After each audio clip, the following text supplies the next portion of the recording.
എല്ലാവർക്കും നമസ്കാരം. അപ്പോൾ നമ്മൾ ഇന്നിവിടെ കൂടിയിരിക്കുന്നത് നമ്മുടെ ലീഗൽ അസിസ്റ്റന്റ് ഗ്രേഡ് 2 ലോ ഡിപ്പാർട്ട്മെന്റിലേക്കുള്ള എക്സാമിൻ്റെ നോട്ടിഫിക്കേഷൻ വന്നു. ആ നോട്ടിഫിക്കേഷൻ സംബന്ധിച്ച് ഉള്ള കാര്യങ്ങൾ, അതിൻ്റെ കോച്ചിങ് സംബന്ധിച്ചിടത്തുള്ള കാര്യങ്ങൾ സംസാരിക്കുന്നതിന് വേണ്ടിയിട്ടാണ് ഇങ്ങനെ ഒരു മീറ്റിംഗ് സംഘടിപ്പിച്ചത്. അപ്പോൾ അതിൽ നമ്മൾ ആദ്യമേ തന്നെ മനസ്സിലാക്കേണ്ട ഏറ്റവും വലിയൊരു വസ്തുത എന്ന് പറഞ്ഞാൽ, ഇപ്പോൾ ഉള്ള PSC എക്സാമിനെ സംബന്ധിച്ചിടത്തോളം നമ്മൾ പരിശോധിച്ച് നോക്കുകയാണെങ്കിൽ എക്സാം ക്വസ്റ്റ്യൻ പേപ്പറുകൾ നമ്മൾ വിശകലനം ചെയ്ത് നോക്കുമ്പോൾ എത്ര ഡെപ്തിലാണ് ആ ക്വസ്റ്റ്യൻസ് വരുന്നത് എന്നുള്ളത് നമുക്ക് മനസ്സിലാക്കാൻ കഴിയും. അത്രയേറെ, അതായത് ഓരോ വിഷയങ്ങളിലുമുള്ള അഗാധമായിട്ടുള്ള ഒരു അറിവ് പരിശോധിക്കുന്ന രീതിയിലുള്ള ഒരു ക്വസ്റ്റ്യൻ പേപ്പറാണ് ഇപ്പോൾ നിലവിൽ വന്നുകൊണ്ടിരിക്കുന്നത്. അപ്പം അതുകൊണ്ട് തന്നെ നമുക്കൊരു ഈസി ഗോയിങ് ആയിട്ടുള്ള ഒരു ചെറിയ രീതിയിലുള്ള ഒരു പഠനം കൊണ്ടൊന്നും നമുക്ക് ലക്ഷ്യത്തിലെത്താനായിട്ട് കഴിയത്തില്ല. നമുക്ക് നല്ലൊരു പഠനം കാഴ്ചവെച്ചാൽ മാത്രമാണ് നമുക്ക് ഈ റാങ്ക് ലിസ്റ്റിന്റെ ടോപ്പിലേക്ക് നമുക്ക് എത്താനായിട്ട് കഴിയത്തുള്ളൂ.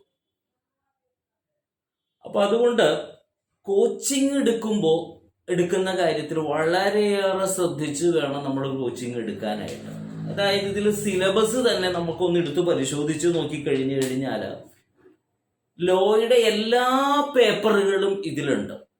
ജൂറിസ്പ്രൂഡൻസ്, ലാൻഡ് ലോ തുടങ്ങി CRPC, CPC, അതേപോലെ administrative laws, property laws, public international law തുടങ്ങി ടോർട്ട്, എല്ലാ സംഭവങ്ങളും, അതായത് നമ്മുടെ ലോ പേപ്പറുകൾ കംപ്ലീറ്റ് ഇതിൽ അടങ്ങിയിട്ടുണ്ട്. നമ്മൾ പഠിക്കുമ്പോൾ തന്നെ നമുക്കറിയാം ജൂറിസ്പ്രൂഡൻസ് ഒക്കെ കടിച്ചാൽ പൊട്ടാത്ത ഒരു സംഭവം തന്നെയായിരുന്നു. കാരണം ജൂറിസ്പ്രൂഡൻസിന്റെ കാര്യം പറയുമ്പോൾ എനിക്ക് ഓർമ്മ വരുന്നത്, എനിക്ക് ജൂറിസ്പ്രൂഡൻസിന് ഇന്റേണൽ കിട്ടിയത് 1 മാർക്കാണ്. ജൂറിസ്പ്രൂഡൻസ് ജയദേവൻ മാഷായിരുന്നു ലോ കോളേജിലെ ജൂറിസ്പ്രൂഡൻസ് എടുത്തത്. അന്ന് സിന്ദാബാദ് വിളിക്കാൻ നടന്നു എന്നൊറ്റ കാരണത്താൽ എനിക്ക് കിട്ടിയ ഇന്റേണൽ മാർക്ക് 1 മാർക്കാണ്. സാറിന്റെ അടുത്ത് ഒന്ന് കൈയും കാലും പിടിച്ചിട്ട് സാർ ആ 1 മാർക്കിൽ ഒരു അരമാർക്ക് പോലും കൂട്ടിയിട്ട് തന്നില്ല. എങ്കിലും ഈ പറയുന്ന രീതിയിൽ എക്സാമിൽ എനിക്ക് ജൂറിസ്പ്രൂഡൻസിന് 60 മാർക്ക് എനിക്ക് സ്കോർ ചെയ്യാൻ കഴിഞ്ഞു എന്നുള്ളതാണ്. അപ്പം അത്രയ്ക്കും ടഫായിട്ടുള്ള ഒരു വിഷയമായതുകൊണ്ടാണ് പുള്ളിയുടെ കാല് പിടിക്കാൻ പോയത്. കാരണം സാറേ എങ്ങനെയെങ്കിലും. അപ്പോൾ അത്തരത്തിലുള്ള ജൂറിസ്പ്രൂഡൻസ്, ഇന്റർപ്രിട്ടേഷൻ ഓഫ് സ്റ്റാറ്റ്യൂട്ട്സ്, ഇതെല്ലാം നമ്മുടെ സിലബസിലുണ്ട്. അപ്പൊ ഈ സിലബസ് കണ്ടാൽ തന്നെ നമുക്ക് സിലബസ് പഠിക്കാൻ തന്നെ വേണം ഒരു 2-3 ദിവസം. അത് അതേപോലെ തന്നെ. അപ്പൊ അതുകൊണ്ട് തന്നെ നമുക്ക് ഇത് ഒരു നിസ്സാരമായിട്ടുള്ള ഒരു പഠനം കൊണ്ട് നമുക്ക് മുന്നോട്ട് പോകാൻ കഴിയത്തില്ല. മുൻസിഫ് മജിസ്ട്രേറ്റ് തസ്തികയിൽ പഠിക്കുന്ന അതേ മാതൃകയിൽ തന്നെ നമ്മൾ പഠിച്ചാൽ മാത്രമാണ് നമുക്ക് ലക്ഷ്യത്തിലെത്താൻ കഴിയത്തുള്ളൂ. പക്ഷെ ഈ പഠനം വെച്ചാൽ വെറുതെ എന്തെങ്കിലും ഒരു കോച്ചിങ് എടുത്ത് ഒരു പഠനം നടത്തിക്കൊണ്ട് ഒരു കാര്യമില്ല. ശരിയായ രീതിയിൽ പഠനം നടത്തുവാണെങ്കിൽ 3 തസ്തികകൾക്ക് ഉപകാരപ്പെടും. 1 മുൻസിഫ് മജിസ്ട്രേറ്റ്, 2 ലീഗൽ അസിസ്റ്റന്റ്, നമ്മളിപ്പോൾ എഴുതാൻ പോകുന്ന ഈ എക്സാം, 3 അസിസ്റ്റന്റ് പബ്ലിക് പ്രോസിക്യൂട്ടർ. ഈ 3 എക്സാമിനും ഈ സിലബസ് ഉപകാരപ്പെടും, ഈ ക്ലാസ്സുകൾ ഉപകാരപ്പെടും എന്നുള്ളതാണ്. അപ്പൊ അതുകൊണ്ട് തന്നെ വളരെ ശ്രദ്ധയോടുകൂടി നമ്മൾ പഠിച്ചാൽ നമുക്ക് ഈ നേട്ടങ്ങൾ കൈവരിക്കാൻ കഴിയും. ഇത് ഈ തസ്തികകളിൽ ഏതെങ്കിലും ഒരു ലോ സ്റ്റുഡൻറ്റിനെ സംബന്ധിച്ചിടത്തോളം, ലോ പാസ്സായ ഒരാളെ സംബന്ധിച്ചിടത്തോളം ഈ പറയുന്ന ഈ 3 തസ്തികകളിൽ ഏതെങ്കിലും ഒന്നിൽ നമുക്ക് ശോഭിക്കാനായിട്ട് കഴിയുമെന്നുള്ള കാര്യത്തിൽ ഉറപ്പാണ്, ഒരു തർക്കവും വേണ്ട എന്ന് ഞാൻ ഓർമ്മപ്പെടുത്തുവാണ്. ഇപ്പൊ തന്നെ ഞാനിപ്പോൾ നിലവിൽ CDPO, ICDS സൂപ്പർവൈസർ, അതേപോലെ വെൽഫെയർ ഓഫീസർ ഗ്രേഡ് 2 ആ തസ്തികയിലേക്കും നമ്മളുടെ ICDSന്റെ സ്പെഷ്യൽ റിക്രൂട്ട്മെന്റ് തസ്തികയിലേക്കൊക്കെ കോച്ചിങ് ഇപ്പോൾ എടുത്തുകൊണ്ടിരിക്കുകയാണ്. അപ്പോൾ ഈ കുട്ടികൾ ആവശ്യപ്പെട്ടതനുസരിച്ചിട്ടാണ് ഇപ്പൊ ഈ ലീഗൽ അസിസ്റ്റന്റ് ക്ലാസ് വേണമെന്ന് നമ്മളുടെ ഗ്രൂപ്പിൽപ്പെട്ട കുറച്ച് കുട്ടികൾ, ഒരു MSW LLB എടുത്ത കുട്ടികൾ ഉണ്ടായിരുന്നു. അപ്പൊ അവരിൽ LLBക്കാർക്ക് ഇങ്ങനൊരു ക്ലാസ് വേണമെന്ന് പറഞ്ഞതിൻ്റെ അടിസ്ഥാനം അപ്പോഴും ഞാൻ പറഞ്ഞു കുട്ടികൾ ഉണ്ടെങ്കിൽ മാത്രമാണ്. എനിക്ക് ഒരു കുട്ടി പറയുമ്പോൾ അത് നോ എന്ന് പറയാൻ കഴിയാത്തത് കൊണ്ടാണ് ഞാൻ ഇങ്ങനെ ഇന്നലെ രാത്രിയാണെന്ന് തോന്നുന്നു കുറച്ച് നമ്പേഴ്സും ആ പറഞ്ഞ കുട്ടി എനിക്ക് അയച്ചു തന്നു. ഞാൻ ആ നമ്പേഴ്സിലേക്കൊക്കെ ഈ പറയുന്ന രീതിയിൽ നമുക്ക് പ്രതിമാസം 500 രൂപ വെച്ച് ക്ലാസ് കൊടുക്കാം എന്നുള്ള രീതിയിലെല്ലാം ഞാൻ മെസ്സേജ് അയക്കുകയും ചെയ്തു എന്നുള്ളതാണ്. അപ്പോഴും ഞാൻ പറഞ്ഞു കുട്ടികൾ ഉണ്ടെങ്കിൽ മാത്രമാണ് നമുക്ക് ക്ലാസ് നടത്താനായിട്ട് നിർവാഹമുള്ളൂ എന്ന് ഞാൻ പറഞ്ഞു. കാരണം എല്ലാ വിഷയങ്ങളും എടുക്കുന്നത് ഞാൻ മാത്രമാണ്, വേറെ ആരും ഇതിനിടയിൽ ഇല്ല എന്നുള്ളത്. കാരണം ഇപ്പോൾ നിലവിൽ ഞാൻ പറഞ്ഞില്ലേ CDPO ICDSന്റെ സ്പെഷ്യൽ റിക്രൂട്ട്മെന്റ് എക്സാം അത് ജനുവരി 13 നടക്കുന്നു. അതിന്റെ കോച്ചിങ് കൊടുത്തുകൊണ്ടിരിക്കുന്നു. വെൽഫെയർ ഓഫീസർ ഗ്രേഡ് 2 അതിൻ്റെ കോച്ചിങ് 9-ാം തീയതി മുതൽ തുടങ്ങി, അതായത് ഇന്നലെ മുതൽ അതിൻ്റെ കോച്ചിങ് തുടങ്ങി. പിന്നെ ICDS CDPയുടെ ഇനി വരാനിരിക്കുന്ന, കാരണം എൻ്റെ ICDS കോച്ചിങ്ങിൽ ഉണ്ടായ കുട്ടികൾ ഇനി ആ ടച്ച് വിട്ടുപോകാതിരിക്കാൻ സാറേ ഇനിയും കോച്ചിങ് തുടർന്നുകൊണ്ട് പോകണം എന്ന് പറഞ്ഞിട്ട് ആ കോച്ചിങ് അങ്ങനെയും തുടർന്നുകൊണ്ടിരിക്കുകയാണ്. അപ്പം ഇതിനിടയിൽ ശരിക്കും പറഞ്ഞാൽ ടൈം കുറവുണ്ടെങ്കിലും ഞാൻ പറഞ്ഞു കുട്ടികളുണ്ടെങ്കിൽ നമുക്ക് എടുക്കാം. പുലർച്ചെയോ അല്ലെങ്കിൽ 2 ഷിഫ്റ്റ് വെച്ചിട്ടോ ഒക്കെ ആയിട്ട് എടുത്ത് സിലബസ് ഒരു കാര്യം ഏറ്റുകഴിഞ്ഞാൽ അത് പൂർണ്ണമായിട്ട് ഞാൻ തീർത്തിട്ടുള്ള ചരിത്രമാണ്. അതുമാത്രമല്ല തൊട്ട എല്ലാ മേഖലകളിലും റാങ്ക് നേടിക്കൊടുത്തിട്ടുള്ള ഒരു പഠന സംവിധാനമാണ്. അതായത് ഡെപ്യൂട്ടി ഡിസ്ട്രിക്ട് എഡ്യൂക്കേഷൻ മീഡിയ ഓഫീസറിലെ ഫസ്റ്റ് റാങ്ക് ഉൾപ്പെടെയുള്ള നിരവധി റാങ്കുകൾ ഞാൻ പഠിപ്പിച്ച കുട്ടികൾക്കാണ്. അതേപോലെ തന്നെ CDPO സ്പെഷ്യൽ റിക്രൂട്ട്മെന്റിന്റെ ഫസ്റ്റ് റാങ്ക്. ഇതൊന്നും ഈ പറയുന്ന രീതിയിൽ ഒരു കോഴ്സ് ആരംഭിക്കുന്നതിന് വേണ്ടിയിട്ട് കുട്ടികളെ ചേർക്കുന്നതിന് വേണ്ടിയിട്ട് പറയുന്ന കാര്യങ്ങളേ അല്ല എന്നുള്ളത് നിങ്ങളിത് മനസ്സിലാക്കേണ്ടത്. ഈ വ്യക്തിയെക്കുറിച്ചോ അല്ലെങ്കിൽ ഈ സ്ഥാപനത്തെക്കുറിച്ചോ അന്വേഷിച്ചറിഞ്ഞ് കണ്ടെത്തണം എന്നുള്ളതാണ് ഞാൻ പറയുന്നത്. അതല്ലാതെ ഞാൻ ഈ പറയുന്നത് മുഖവിലൊക്കെ എടുത്ത് അത് ഏത് ഇൻസ്റ്റിറ്റ്യൂഷനും പറയും. ചോദിക്കുമ്പോൾ ഞങ്ങൾ ആനയാണ്, ഞങ്ങൾ തേങ്ങയാണ്, ഇതെല്ലാ ഇൻസ്റ്റിറ്റ്യൂഷനും പറയും. അതല്ല നിങ്ങൾ മനസ്സിലാക്കേണ്ടത്. ഞാൻ പറഞ്ഞില്ലേ ഇതിന് നമ്മൾ പരസ്യങ്ങളോ കാര്യങ്ങളോ ഒന്നുമില്ല. ഇത് ഈ വാക്കുകൾ മാത്രമേ ഉള്ളൂ ഇതിന് സാക്ഷിയായിട്ട് പറയാനായിട്ടുള്ളത്. അപ്പോൾ ഞാൻ പറഞ്ഞില്ലേ ഈ കോച്ചിങ്ങുമായിട്ട് ബന്ധപ്പെട്ട് പഠിച്ചവരോടോ അല്ലെങ്കിൽ മറ്റ് ഇതിനെപ്പറ്റി അറിയാവുന്നവരോടോ ചോദിച്ചാൽ കൃത്യമായിട്ട് അറിയാം. അതാ ഞാൻ പറയുന്നത്. ഞാൻ ഇത് കോച്ചിങ് തുടങ്ങിയതിന് ശേഷം ഇതുവരെ ഞാൻ മുമ്പ് കോച്ചിങ് എടുക്കുമായിരുന്നു. പക്ഷെ ഞാൻ ഇപ്പോൾ ലേറ്റസ്റ്റ് ആയിട്ട് അത് വീണ്ടും ക്ലാസ്സുകളൊക്കെ എടുക്കുമായിരുന്നു. പിന്നെ പ്രൊഫഷണൽ പരമായുള്ള തിരക്കുകൾ വന്നു. പക്ഷെ ഈ നമ്മളുടെ ഈ കോവിഡ് വന്ന സമയത്ത് ഞാൻ മുമ്പ് പഠിപ്പിച്ചിരുന്ന ചില കുട്ടികളൊന്ന് സഹായിക്കാമോ എന്ന് പറഞ്ഞ് വീണ്ടും എന്നെ ഈ ഫീൽഡിലേക്ക് തിരിച്ചു കൊണ്ടുവന്ന രീതിയാണ്. അങ്ങനെയാണ് CDPOയുടെ വരുന്നത്. അതിലും ഈ പറയുന്ന ഒത്തിരി റാങ്കുകൾ, അതായത് 3-ാം റാങ്ക് ഉൾപ്പെടെയുള്ള റാങ്കുകൾ എനിക്ക് നേടിക്കൊടുക്കാൻ പറ്റി. സ്പെഷ്യൽ റിക്രൂട്ട്മെന്റിൽ 1-ാം റാങ്ക് ഉൾപ്പെടെയുള്ള റാങ്കുകൾ, അങ്ങനെ തുടർച്ചയായിട്ട്. അതേപോലെ ഹൈക്കോടതിയിലെ പ്രിൻസിപ്പൽ കൗൺസിലർ തസ്തികയിലേക്ക് ഉള്ള എക്സാമിൽ കോച്ചിങ് കൊടുത്തു. അതിൽ നമ്മളുടെ കുട്ടികൾ മികച്ച റാങ്കുകളിൽ കയറി വന്നു എന്നുള്ളതാണ്. അപ്പം ഇതെല്ലാം എൻ്റെ കുറേ കഥകൾ ഞാനിങ്ങനെ പറഞ്ഞു എന്ന് മാത്രമേ ഉള്ളൂ. ഇത് തിരിച്ചറിയേണ്ടത് ഉദ്യോഗാർത്ഥികളായ നിങ്ങൾ ഓരോരുത്തരുമാണ്. അപ്പോൾ നിങ്ങൾ ഓരോരുത്തരും ഏതൊരു കോച്ചിങ്ങിൽ ചേരുമ്പോൾ എനിക്ക് പറയാനുള്ള ഒരു ഉപദേശം കൂടിയാണ് കേട്ടോ ഇത്. അതായത് ഏത് കോച്ചിങ്ങിന് ചേർന്നാലും നിങ്ങൾ മനസ്സിലാക്കേണ്ട അറിയേണ്ട സംഗതി ആ കോച്ചിങ് സംവിധാനത്തെക്കുറിച്ചൊന്ന് അറിയണം. പ്രത്യേകിച്ച് ഓൺലൈൻ സംവിധാനമാകുമ്പോൾ എങ്ങനെയാണ് ആ കോച്ചിങ് നടക്കുക, അത് നിങ്ങൾക്ക് പറയുന്ന കാര്യങ്ങൾ ആ എടുക്കുന്ന ആളുകൾ എടുക്കുന്നത് മനസ്സിലാകുന്നുണ്ടോ, സിലബസ് കവർ ചെയ്യുന്നുണ്ടോ, ഇവരുടെ ക്വസ്റ്റ്യൻ പേപ്പർ പാറ്റേൺ എങ്ങനെയാണ്, ഇതൊക്കെയാണ് കൃത്യമായിട്ട് നമ്മൾ മനസ്സിലാക്കേണ്ടത്. അതല്ലാതെ നമ്മൾ ഏതെങ്കിലും ഒരു ആപ്പ് ഇപ്പോൾ മൊത്തം ആപ്പിൻ്റെ കളികളാണ്.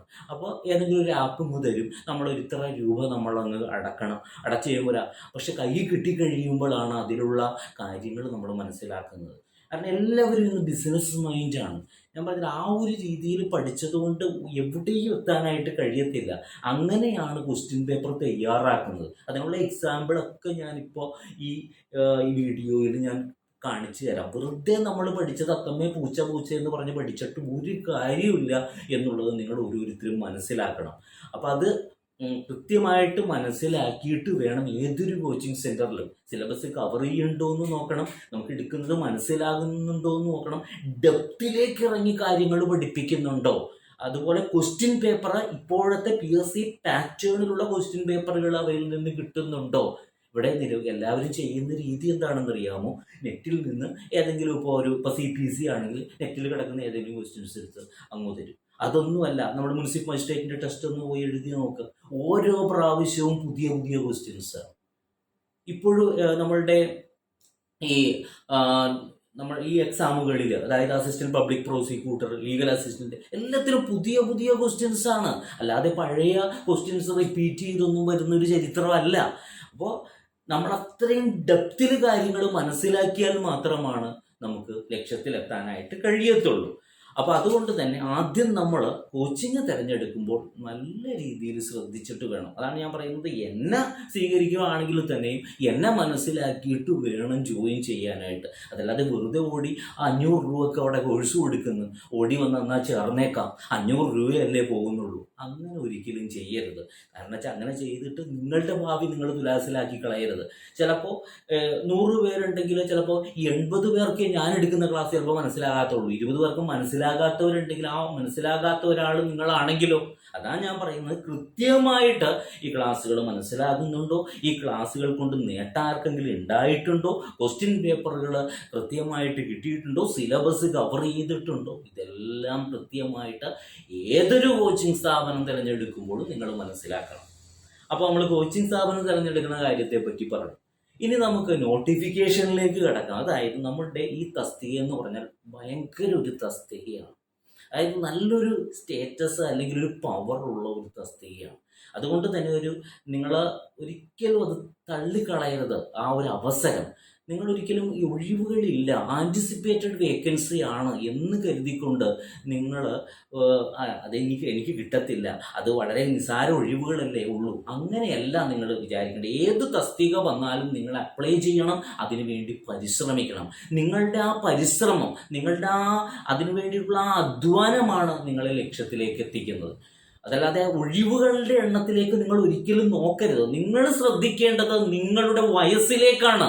നിങ്ങളുടെ പ്രായപരിധി കഴിയുന്നതിന് മുമ്പ് ഒരു ഗവൺമെന്റ് ജോലി നിങ്ങൾക്ക് കിട്ടണം. അത് നിങ്ങൾ പഠിച്ച വിഷയത്തിൽ നിങ്ങൾക്ക് കിട്ടണം. അതാണ് നിങ്ങൾ ഏറ്റവും കൂടുതൽ ആഗ്രഹിക്കേണ്ടത്. നിങ്ങൾ LLB പഠിച്ചത് എന്തിനാ? വേറെ എന്തെങ്കിലും ഒരു ജോലിക്ക് വേണ്ടി പോകാനാണോ? അല്ല, നിങ്ങളുടെ ആ LLB എന്ന് പറയുന്ന ആ ക്വാളിഫിക്കേഷന് അനുയോജ്യമായിട്ടുള്ള ഒരു തസ്തികയിലെത്താനായിട്ട് നോക്കണം. അതാണ് ഇപ്പോൾ മുനിസിപ്പൽ മജിസ്ട്രേറ്റ്, അതേപോലെ നമ്മളുടെ ലീഗൽ അസിസ്റ്റന്റ്, അതേപോലെ തന്നെ നമ്മളുടെ assistant public prosecutor. Assistant public പ്രോസിക്യൂട്ടറിൽ പിന്നെ 3 ഇയർ എക്സ്പീരിയൻസ് വേണം. ബാക്കി ഇപ്പോൾ നമ്മളുടെ ഈ ലീഗൽ അസിസ്റ്റന്റിന് എക്സ്പീരിയൻസ് ഒന്നും വേണ്ട, എൻറോൾഡ് ആസ് ആൻ എഡ്യൂക്കേറ്റ് എന്നുള്ള രീതിയിൽ എൻറോൾ ചെയ്താൽ മാത്രം മതിയാകും. LLB ഡിഗ്രി കിട്ടാതെ നമുക്ക് എൻറോൾമെന്റ് നടക്കത്തില്ലല്ലോ. അപ്പോൾ LLB പ്ലസ് എൻറോൾമെന്റ്, അതാണ് ഇതിൻ്റെ ക്വാളിഫിക്കേഷൻ ആയിട്ട് വരുന്നത്. ഇതിൻ്റെ ലാസ്റ്റ് ഡേറ്റ് അപ്ലൈ ചെയ്യാനായിട്ടുള്ള 29-ാം തീയതി വരെ നമുക്ക് അപ്ലൈ ചെയ്യാൻ പറ്റുന്നതാണ്. അതുകൊണ്ട് അത് അവസാന നിമിഷത്തേക്ക് കാത്തു നിൽക്കാതെ അതിനു വേണ്ടി അപ്ലൈ ചെയ്യാനായിട്ട് നോക്കുക. അപ്പോൾ ആദ്യം അപ്ലൈ ചെയ്തിട്ടല്ലേ പിന്നെ കോച്ചിങ് എടുക്കുന്ന സംവിധാനം. അപ്പോൾ അതിന് കൃത്യമായിട്ട് അപ്ലൈ ചെയ്യണം. അത് ഏത് PSCയുടെ അപേക്ഷ വന്നാലും നിങ്ങൾ എന്ത് ചെയ്യണമെന്ന് വെച്ചാൽ അതിന് അപ്ലൈ ചെയ്യണം. ഒഴിവുകൾ ഒരിക്കലും നോക്കരുത്. ഇന്ന് കാണുന്നൊരു രീതി എന്ന് പറഞ്ഞാൽ, ശരിക്കും പറഞ്ഞാൽ ദുഃഖം തോന്നും ഓരോ കുട്ടികളുടെ നിലപാട് കാണുമ്പോൾ. അതായത് നമ്മളുടെ സഹപ്രവർത്തകരൊക്കെ ആണെന്നുണ്ടെങ്കിലും പറയുമ്പോൾ അവർ പറയുന്നത് എന്താ വെച്ചാൽ അതൊന്നും നടക്കത്തില്ല, അല്ലെങ്കിൽ നമ്മളുടെ ജൂനിയേഴ്സിനോട് പറയും അതൊന്നും നടക്കത്തില്ല, അതൊന്നും കിട്ടില്ല എന്നുള്ള ഒരു മനോഭാവത്തോട് കൂടിയിട്ടുള്ള ഒരു രീതിയാണ്. അപ്പോഴും ഉപദേശിച്ചു കൊടുക്കാൻ കഴിയുന്നവരോട് ഉപദേശിച്ചു കൊടുക്കും. നിങ്ങൾ നിങ്ങളുടെ പ്രായം പാഴാക്കി കളയരുത്. നമ്മൾ നോക്കേണ്ടത് നമ്മളുടെ ആ 18-നും 37-നും മധ്യേ ഉള്ളൊരു പ്രായമാണ് ജനറൽ കാറ്റഗറിക്കുള്ളത്. അതിനപ്പുറത്തേക്ക് പിന്നെ നമുക്ക് ഏജ് റിലാക്സേഷൻ ഉണ്ട് ബാക്ക്വേർഡ് കമ്മ്യൂണിറ്റിക്കും SC/ST കമ്മ്യൂണിറ്റിക്കും. അത് കഴിഞ്ഞാൽ പിന്നെ അപ്പോൾ നമ്മൾ നോക്കേണ്ടത് 18-37 അതിനുള്ളിൽ നമുക്ക് ജോലി നേടിയെടുക്കണം. അത് നമ്മൾ പഠിച്ച വിഷയത്തിൽ തന്നെ നമുക്കൊരു ജോലി വേണം. അതായിരിക്കണം നമ്മളുടെ തീരുമാനം. അല്ലാതെ വെറുതെ നമ്മൾ എന്തെങ്കിലുമൊക്കെ, നമ്മൾ എന്തിനാ കഷ്ടപ്പെട്ട് പഠിച്ചത്? വെറുതെ ഇരുന്ന് ചൊറി കുത്താനാണോ? നമ്മൾ ചിന്തിക്കണം, നമ്മൾ എന്തിനാ കഷ്ടപ്പെട്ട് പഠിച്ചത്? നമ്മുടെ ജീവിത ലക്ഷ്യം എന്താണ്? നമുക്ക് എവിടെയെങ്കിലും എത്തിപ്പെടണ്ടേ? അപ്പം അതുകൊണ്ട് തന്നെ നിങ്ങൾ ഓരോരുത്തരും ആദ്യം അത് മനസ്സിലേക്ക് കയറ്റണം. എനിക്കൊരു ലക്ഷ്യമുണ്ട്, അത് നേടിയെടുക്കാൻ ഞാൻ അധ്വാനിക്കും എന്ന് നമ്മൾ ഓരോരുത്തരും ഒരു തീരുമാനം എടുത്താൽ മാത്രമാണ് നമുക്ക് ഇനിയുള്ള കാലം രക്ഷയുള്ളൂ. കാരണം ഉദ്യോഗാർത്ഥികളുടെ എണ്ണം വളരെ കൂടിക്കൊണ്ടിരിക്കുവാണ്, അവസരങ്ങളോ കുറഞ്ഞുകൊണ്ടിരിക്കുവാണ്. ഇന്ന് ആരോട് ചോദിച്ചാലും ഞങ്ങൾ എക്സാം PSCക്ക് പഠിക്കുന്നു, മനസ്സിലായോ? പലരും LLB എടുത്തിട്ട് ജനറലിലേക്ക് പോകുന്നവരുണ്ട്, മനസ്സിലായോ? എന്താ വെച്ചാൽ ഇതിൽ കുറവ് 1-2 വേക്കൻസികളൊക്കെ ഉള്ളൂ. അപ്പം നമുക്ക് ജനറലിലേക്ക് മറ്റുള്ള PSC സെക്രട്ടേറിയറ്റ് അസിസ്റ്റന്റ് അതിലേക്ക് പോകാമെന്ന് പറഞ്ഞു പോകുന്ന എത്രയോ പേരുണ്ടെന്ന്, വിദേശത്തേക്ക് കടക്കുന്ന എത്രയോ പേരുണ്ടെന്ന് അറിയാമോ? അപ്പോൾ ഇവിടെ നമ്മൾ ശ്രദ്ധിക്കേണ്ടത്, നമുക്ക് ആവശ്യമാണ് ഇതെന്ന് കരുതിക്കൊണ്ട് തന്നെ ആത്മവിശ്വാസത്തോടു കൂടി നമ്മൾ പഠിക്കാനായിട്ട് തയ്യാറാകണം. എനിക്കിത് നേടിയെടുക്കാൻ കഴിയുമെന്നുള്ള നമ്മുടെ വിശ്വാസമാണ് ഏറ്റവും വലുത് എന്ന് ഞാൻ ആദ്യമേ ഓർമ്മിപ്പിക്കുന്നു. അപ്പോൾ ഇതിൽ ഞാൻ പറഞ്ഞു, ഈ തസ്തികയിൽ ഇതിൻ്റെ സ്കെയിൽ ഓഫ് പേ 41,300 തുടങ്ങി 87,000 വരെയാണ്. 29/1/2025 വരെ, അതായത് ഈ മാസം 29 വരെ നമുക്ക് അപേക്ഷിക്കാം. ഇതിൻ്റെ എക്സാം വരുന്നത് ഇപ്പോൾ കലണ്ടർ അനുസരിച്ചിട്ട് ഒക്ടോബർ ടു ഡിസംബർ, ഒക്ടോബർ തുടങ്ങി ഡിസംബർ വരെയുള്ള കാലഘട്ടമാണ് ഇതിൽ പറയുന്നത്. അപ്പോൾ നമുക്ക് ഒക്ടോബറിൽ നടക്കാം, നവംബറിൽ നടക്കാം, ഡിസംബറിൽ നടക്കാം, ഏതെങ്കിലും ഒരു ടൈമിൽ നടക്കാം എന്നുള്ളതാണ്. എന്നാലും നമ്മൾ കൂടുതൽ പ്രതീക്ഷിക്കുന്നത്, ഞാൻ പ്രതീക്ഷ വയ്ക്കുന്നത് നവംബർ ലാസ്റ്റ് ഡിസംബർ ആദ്യം നടക്കാനായിട്ടുള്ള സാധ്യതകൾ നമുക്ക് തള്ളിക്കളയാനായിട്ട് പറ്റത്തില്ല. അപ്പോൾ നമുക്ക് ഇതിനു മുമ്പുള്ള റാങ്ക് ലിസ്റ്റിലേക്കും ഇതിനു മുമ്പുള്ള ക്വസ്റ്റ്യൻ പേപ്പറുകളിലേക്കും വന്ന പാറ്റേണിലേക്കും ഒക്കെ ഒന്ന് കണ്ണോടിച്ചാൽ ഞാൻ ഈ മുമ്പ് പറഞ്ഞ കാര്യമെല്ലാം കൃത്യമായിട്ട് മനസ്സിലാവും. അതായത് ഇതിൻ്റെ റാങ്ക് ലിസ്റ്റ്, ഇതിൻ്റെ എക്സാം മുമ്പ് നടന്നത് 3/6/2022 3/6/2022 അതിൽ എക്സാം നടന്നത്. അതിന്റെ ഷോർട്ട് ലിസ്റ്റ് പബ്ലിഷ് ചെയ്തത് 17/1/2023 ഷോർട്ട് ലിസ്റ്റ് 17/1/2023 ഷോർട്ട് ലിസ്റ്റ് വരുന്നു. ഷോർട്ട് ലിസ്റ്റ് വന്നത് 17/1/2023. അപ്പോ ആ ഷോർട്ട് ലിസ്റ്റിൽ ഉൾപ്പെട്ടവർ എത്രയാണെന്ന് അറിയാമോ? 122 പേരാണ് മൊത്തം ആ ഷോർട്ട് ലിസ്റ്റിൽ വന്നത്. 122 പേരെ വന്നുള്ളൂ. അതിന്റെ കട്ട് ഓഫ് വന്നത് 50.33. കട്ട് ഓഫ് 50.33 മാർക്സ് ആണ് അതിന്റെ കട്ട് ഓഫ് വന്നത്. അന്ന് 2022 എക്സാം നടന്നു. 2023 അതിന്റെ ഷോർട്ട് ലിസ്റ്റ് പബ്ലിഷ് ചെയ്തു. അപ്പൊ മെയിൻ ലിസ്റ്റിൽ ഈ 122 പേരിൽ 44 പേര് മെയിൻ ലിസ്റ്റിൽ വന്നു. 44 പേര് മെയിൻ ലിസ്റ്റിൽ വന്നു. സപ്ലിമെന്ററി ലിസ്റ്റിൽ 71 ആളുകൾ വന്നു. 71 സപ്ലിമെന്ററിയിൽ 71. അപ്പൊ അങ്ങനെ 44, 71 പ്ലസ് 7 ഡിസേബിൾഡ് ആയിട്ടുള്ള ആളുകൾ കൂടി വന്നു. അങ്ങനെ മൊത്തം 122 പേരാണ് ആ ഷോർട്ട് ലിസ്റ്റിൽ ഇടം പിടിച്ചത്. കട്ട് ഓഫ് വന്നത് ശ്രദ്ധിക്കൂ, 50.33 മാർക്കാണ് അതിന്റെ കട്ട് ഓഫ് വന്നത്. അപ്പൊ ഇതിന്റെ എക്സാം നടന്ന് 2022 എക്സാം നടന്ന് 2023 ഷോർട്ട് ലിസ്റ്റ് പബ്ലിഷ് ചെയ്തു. അതിന്റെ റാങ്ക് ലിസ്റ്റ് വരുന്നത് 2023 മെയ് മാസമാണ്. ഇത് ഷോർട്ട് ലിസ്റ്റ്. അതിനുശേഷം വരുന്ന list rank list. Rank list വന്നത് മെയ് ആണ്. 17/5/2023 17/5/2000 മെയ് മാസം 17-ാം തീയതിയാണ് അതിന്റെ റാങ്ക് ലിസ്റ്റ് വരുന്നത്. അപ്പോൾ നിങ്ങളൊന്ന് ആലോചിച്ച് നോക്കി, ആ റാങ്ക് ലിസ്റ്റ് കഴിഞ്ഞ് എക്സ്പയർഡ് ആയിട്ട് പോലുമില്ല, അപ്പോഴാണ് അടുത്ത നോട്ടിഫിക്കേഷൻ വിളിച്ചിരിക്കുന്നത്. ആ റാങ്ക് ലിസ്റ്റ് എക്സ്പയർഡ് ആകുന്നതിന് മുമ്പ് തന്നെ ആ റാങ്ക് ലിസ്റ്റ് എപ്പോഴാണ് എക്സ്പയർഡ് ആകുക? 17/5/2026 ആണ് അത് ക്യാൻസൽ ആകി പോകുന്നത്. അപ്പൊ അതിനു മുമ്പേ നോട്ടിഫിക്കേഷൻ വിളിച്ചിരിക്കുവാണ്. നോട്ടിഫിക്കേഷൻ വിളിച്ചു കഴിയുമ്പോൾ എക്സാം നടക്കുന്നത് എന്നായിരിക്കും? ഡിസംബറിൽ നമുക്ക് കൂട്ടാം. ഡിസംബർ 12-ാം മാസം 2025 എക്സാം നടന്നു കഴിഞ്ഞാൽ അതിന്റെ റാങ്ക് ലിസ്റ്റ് വരുമ്പോൾ എന്ന് വരും? 2026 വരും. അപ്പോഴേക്കും ഈ ലിസ്റ്റ് ക്യാൻസൽ ആയിട്ടുണ്ടാവും. അപ്പോൾ നിങ്ങൾക്ക് കാര്യങ്ങൾ പിടികിട്ടിയെന്ന് എനിക്ക് തോന്നുന്നു. അതായത് അത്രയും ദ്രുതഗതിയിലാണ് കാര്യങ്ങൾ നീങ്ങുന്നത്. കാരണം അത്രയും വലിയൊരു ഡിപ്പാർട്ട്മെന്റ് ആണ് ലോ ഡിപ്പാർട്ട്മെന്റ്. നല്ലൊരു പദവി, ഒരു സ്റ്റേറ്റസ് കിട്ടുന്ന ഒരു ഡിപ്പാർട്ട്മെന്റ് ആണ്. അതായത് ഇവിടെ ഉള്ള നമ്മുടെ സംസ്ഥാനത്തുള്ള ഡിപ്പാർട്ട്മെന്റുകളിൽ ഏറ്റവും പദവി കൂടിയ ഒരു ഡിപ്പാർട്ട്മെന്റ് ആണ് ഈ ലോ ഡിപ്പാർട്ട്മെന്റ് എന്ന് പറയുന്നത്. ആ ലോ ഡിപ്പാർട്ട്മെന്റിലെ ലീഗൽ അസിസ്റ്റന്റ് ആയിട്ടാണ് നമ്മൾ കയറുന്നത്. ആ ലോ ഡിപ്പാർട്ട്മെന്റിലെ ലീഗൽ അസിസ്റ്റന്റ് ആയിട്ടാണ് നിങ്ങൾ കയറുന്നത്. അതുകൊണ്ട് ഇത് അപേക്ഷിച്ചു കഴിഞ്ഞാൽ വെറുതെ കൈകെട്ടിയിരിക്കാതെ അതിനുവേണ്ടി അധ്വാനിക്കാൻ നിങ്ങൾ തയ്യാറാകണം. അതൊക്കെ പറയാൻ വേണ്ടിയിട്ടാണ് ഞാൻ ഈ കാര്യങ്ങൾ, ഈ കണക്കുകൾ നിരത്തിയത്. നമ്മുടെ കേരള സംസ്ഥാനത്തുള്ള ഏറ്റവും വലിയ ഒരു ഡിപ്പാർട്ട്മെന്റ്, ഏറ്റവും കൂടുതൽ പവർ ഉള്ള ഒരു ഡിപ്പാർട്ട്മെന്റ് ആണ് ലോ ഡിപ്പാർട്ട്മെന്റ്. എല്ലാ നിയമങ്ങളും എല്ലാം ഇവിടെ ഉണ്ടാക്കുന്ന എല്ലാ തരത്തിലുള്ള നിയമങ്ങളും കാര്യങ്ങളും എല്ലാം ക്രോഡീകരിക്കുന്ന ഡിപ്പാർട്ട്മെന്റ് ആണത്. അപ്പൊ അതുകൊണ്ട് തന്നെ അതൊരു ഈസി ടാസ്ക് ആയിട്ട് നമുക്ക് നേടിയെടുക്കാൻ പറ്റില്ല കുട്ടികളെ. അത് നിങ്ങൾ തീർച്ചയായിട്ടും ഉൾക്കൊള്ളണം.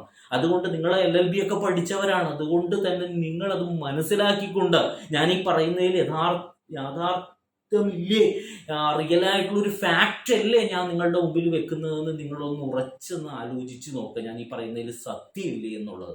അപ്പൊ അതുകൊണ്ട് അധ്വാനിക്കാതെ ഒന്നും നടക്കത്തില്ല. അപ്പോൾ നമ്മൾ പറഞ്ഞു വന്നത്, ആദ്യത്തെ കഴിഞ്ഞ എക്സാം നടന്നു 22-ല്, 23 ജാനുവരിയിൽ അതിന്റെ ഷോർട്ട് ലിസ്റ്റ് വന്നു. 50.33 മാർക്കായിരുന്നു അതിന്റെ കട്ട് ഓഫ്. ഇനി റാങ്ക് ലിസ്റ്റ് വരുന്നത് 17/5/2023. അപ്പൊ ഇപ്പോ ലിസ്റ്റ് നിലനിൽക്കുവാണ്. ആ ലിസ്റ്റ് ഇല്ലാതാകണം എപ്പോഴാണ്? 17/5/2026 മാത്രമാണ്. അപ്പോ നമ്മുടെ എക്സാം 2025 ഡിസംബറിൽ നടക്കുമ്പോഴും എന്താണ്, ലിസ്റ്റ് ഉണ്ട്. പക്ഷേ ആ ലിസ്റ്റ് എക്സ്പയർ ആകുന്നത് എപ്പോഴായിരിക്കും? 2026 മെയ് മാസം വരുമ്പോൾ. അപ്പോഴേക്കുമാണ് നമ്മളുടെ ഈ ലിസ്റ്റിലെ റാങ്ക് ലിസ്റ്റ് പബ്ലിഷ് ചെയ്യുന്നത്. അപ്പൊ കറക്റ്റ് ടൈമിംഗ് ആണ്. എന്തുകൊണ്ട് എത്ര ടൈമിങ്ങിൽ ഈ എക്സാം നടക്കുന്നത്? അത്രയും അത്യാവശ്യമായിട്ട്, അത്രയും പവർ ഉള്ള ഒരു ഡിപ്പാർട്ട്മെന്റ് ആണ് ഇത് എന്നുള്ളതാണ്. കഴിഞ്ഞ പ്രാവശ്യം അതിൽ നിന്ന് ഈ പറയുന്ന രീതിയിൽ 56 പേർക്ക് നിയമനം കിട്ടി. കഴിഞ്ഞ ലിസ്റ്റിൽ നിന്ന് ബൈ ട്രാൻസ്ഫർ ഉൾപ്പെടെ 56 പേർക്ക് നിയമനം കിട്ടി, അഡ്വൈസ് കിട്ടി. ഇതെല്ലാം കണക്കുകളാണ്, നിങ്ങൾക്കും നോക്കി പരിശോധിക്കുക. ഇതൊന്നും ഇല്ലാത്ത കാര്യങ്ങളല്ല. ഞാൻ ഇവിടെ അവതരിപ്പിക്കുന്ന ഓരോ കാര്യങ്ങളും ഉള്ള കാര്യമാണ്. എൻ്റെ കോച്ചിങ് ഉൾപ്പെടെയുള്ള കാര്യങ്ങളെല്ലാം ഞാൻ ഈ പറഞ്ഞ രീതിയിൽ എല്ലാം സത്യമായിട്ടാണ്. അതാണ് ഞാൻ പറയുന്നത്, നിങ്ങൾ ഇതെല്ലാം അന്വേഷിക്കണം കേട്ടോ. അല്ലാതെ വെറുതെ ഒരു നിഗമനത്തിൽ എത്തരുത്. 56 പേർക്ക്, അതായത് ബൈ ട്രാൻസ്ഫർ ഉൾപ്പെടെ ഡയറക്റ്റ് ആയിട്ടുള്ളവർക്ക് ഏകദേശം 34ഓളം പേർക്ക് ഡയറക്റ്റ് ആയിട്ട് ഈ നമ്മുടെ ഇതിൽ നിന്ന് കിട്ടി. പിന്നെ മറ്റേ ബൈ ട്രാൻസ്ഫർ ഉൾപ്പെടെ ആ കഴിഞ്ഞ ലിസ്റ്റിൽ നിന്ന് 56 പേർക്ക് നിയമനം കിട്ടി. 56. അപ്പൊ നിസ്സാരമായൊരു സംഖ്യയാണോ? നിങ്ങളൊന്ന് ആലോചിച്ച് നോക്ക്. നമ്മൾ LLB പഠിച്ചു, നമുക്ക് വലിയൊരു പോസ്റ്റിൽ നമുക്ക് എത്താനായിട്ടുള്ള കുറേ തസ്തികകൾ നമുക്കുണ്ട്. നമ്മളത് വിനിയോഗിക്കണം. കുത്തിയിരുന്ന് പഠിക്കുക തന്നെ വേണം എന്നാണ് എനിക്ക് പറയാനുള്ളത്. അപ്പൊ ഇതിൽ കഴിഞ്ഞ പ്രാവശ്യത്തെ സിലബസ് ആണ് നമ്മളിപ്പോൾ നോക്കിയത്. കഴിഞ്ഞ പ്രാവശ്യത്തെ സിലബസിലാണ് ഞാൻ പറയുന്നത് 70 മാർക്കിന്റെ ലോ പേപ്പറാണ് വന്നിരിക്കുന്നത്. 70 മാർക്കിന്റെ ലോ പേപ്പർ. അതായത് ഞാൻ പറഞ്ഞില്ലേ, നമ്മളുടെ മുനിസിപ്പൽ മജിസ്ട്രേറ്റ് പരീക്ഷയ്ക്ക് പഠിക്കുന്ന അതേ മാതൃകയിൽ ഈ എക്സാം കൊണ്ട് ശരിക്കും തറവായിട്ട് ഡീപ്പായിട്ട് നമ്മൾ പഠിച്ചാലാണ് രക്ഷ കിട്ടുള്ളൂ എന്ന് പറഞ്ഞു. ഡീപ്പായിട്ട് പഠിക്കുമ്പോൾ നമ്മൾ ഇതിലൂടെ 3 തസ്തികകൾക്ക് പഠിക്കുകയാണ്. ഏതാണ് ആ 3 തസ്തിക? Municipal magistrate, assistant public prosecutor, legal assistant. ആ ലീഗൽ അസിസ്റ്റന്റ് നമ്മുടെ ലോ ഡിപ്പാർട്ട്മെന്റിലേക്കുള്ളതുമാകാം, അതേപോലെ വാട്ടർ അതോറിറ്റി അങ്ങനെയുള്ള സ്ഥലങ്ങളിലേക്കുള്ള ലീഗൽ അസിസ്റ്റന്റുമാർ. അതിനുള്ള പഠനം മൊത്തം ഈ സിലബസിൽ അടങ്ങിയിരിക്കുന്നുണ്ട് എന്നുള്ളത് നിങ്ങൾ ഓരോരുത്തരും മനസ്സിലാക്കണം. അപ്പോൾ നിങ്ങൾ ഒരു കാര്യത്തിന് ജോയിൻ ചെയ്താൽ നിങ്ങൾക്ക് ഇതെല്ലാം കിട്ടും. മനസ്സിലായോ? ഞാൻ പറഞ്ഞത് അത് ഏതെങ്കിലും ഒരു കോച്ചിങ് എടുത്തതുകൊണ്ട് ഇപ്പം എൻ്റെ കോച്ചിങ്ങിൽ കിട്ടും അത് എന്നല്ല, അത് സൂചിപ്പിക്കാൻ വേണ്ടിയല്ല കേട്ടോ ഞാൻ പറഞ്ഞത്. നിങ്ങൾ ഏത് കോച്ചിങ് എടുത്താലും നിങ്ങളത് പരിശോധിച്ച് നോക്കണം. ഡീപ്പായിട്ട് അവർ ഇറങ്ങി പഠിപ്പിക്കുന്നുണ്ടെങ്കിൽ തീർച്ചയായിട്ടും നിങ്ങൾക്ക് ഈ 3 എണ്ണവും കിട്ടും. അല്ലെങ്കിൽ കിട്ടത്തില്ല. അല്ലെങ്കിൽ വെറുതെ സർഫസ് ലെവലിൽ നിന്ന് അവർ ആ പൈസയും വാങ്ങി. ഇപ്പൊ എല്ലാം ആപ്പിന്റെ കാലമാണ്. ഞാൻ നേരത്തെ പറഞ്ഞു, അവർ ഏതെങ്കിലും ഒരു ആപ്പ്, കുറച്ച് റെക്കോർഡഡ് ക്ലാസ്സുകൾ അവർ തയ്യാറാക്കി വെച്ചിട്ടുണ്ടാവും. അല്ലാതെ ഈ സിലബസ് മൊത്തം കവർ ചെയ്ത് ഇപ്പൊ ഞാൻ ഉദ്ദേശിക്കുന്ന സംവിധാനം എന്ന് പറഞ്ഞാൽ അതും ഞാൻ പറഞ്ഞു തരാം. ഇതിന് ശേഷം ഞാൻ പറയാം അതിന്റെ കാര്യങ്ങൾ. അപ്പോൾ 70 മാർക്കിന്റെ ലോ പേപ്പർ. ഓക്കെ, ആ ലോ പേപ്പറിൽ ഇനി ഇല്ലാത്ത ഒരു ലോയും ഇല്ല. മനസ്സിലായോ? ജൂറിസ്പ്രൂഡൻസ്, കോൺസ്റ്റിറ്റ്യൂഷണൽ ലോ, നമ്മൾ ലോ പഠിച്ച എന്തൊക്കെയാണോ അത് കംപ്ലീറ്റ് അതിലുണ്ട്. ഇനി 20 mark English, 20 mark English. Then 10 mark വരുന്നത് GK, കറണ്ട് അഫയേഴ്സ്, റിനൈസൻസ്, അങ്ങനെയൊക്കെയാണ് വരുന്നത്. അപ്പൊ മൊത്തം 100 മാർക്കാണ് വരുന്നത്. 70, 90, 10, 100 മാർക്ക് അതിൽ. അപ്പോൾ ഈ പാറ്റേൺ തന്നെ വരാനായിട്ടുള്ള സാധ്യതകൾ കൂടുതലാണ്. കാരണം ലോ ഡിപ്പാർട്ട്മെന്റ് ആയതുകൊണ്ട്, ഞാൻ പറഞ്ഞില്ല, പവർ കൂടിയതൊക്കെ ആയതുകൊണ്ട് നമുക്ക് ഇംഗ്ലീഷിലുള്ള പരിജ്ഞാനം അവർ ശ്രദ്ധിക്കും. അപ്പൊ അതിന് വേണ്ടിയിട്ട് ഇംഗ്ലീഷ് തള്ളിക്കളയാൻ പറ്റത്തില്ല. അതേപോലെ തന്നെ GKയും എന്തായാലും 10 മാർക്ക്. ഇപ്പൊ എല്ലാത്തിലും കുറച്ച് GK ഒക്കെ ഉണ്ട്. ഇപ്പൊ പ്രൊബേഷൻ ഓഫീസറുടെ തസ്തികയൊക്കെ ഇപ്പൊ ഈ അടുത്ത് നടന്ന എക്സാമിലൊക്കെ GK കടന്നു വന്നിട്ടുണ്ടായിരുന്നു.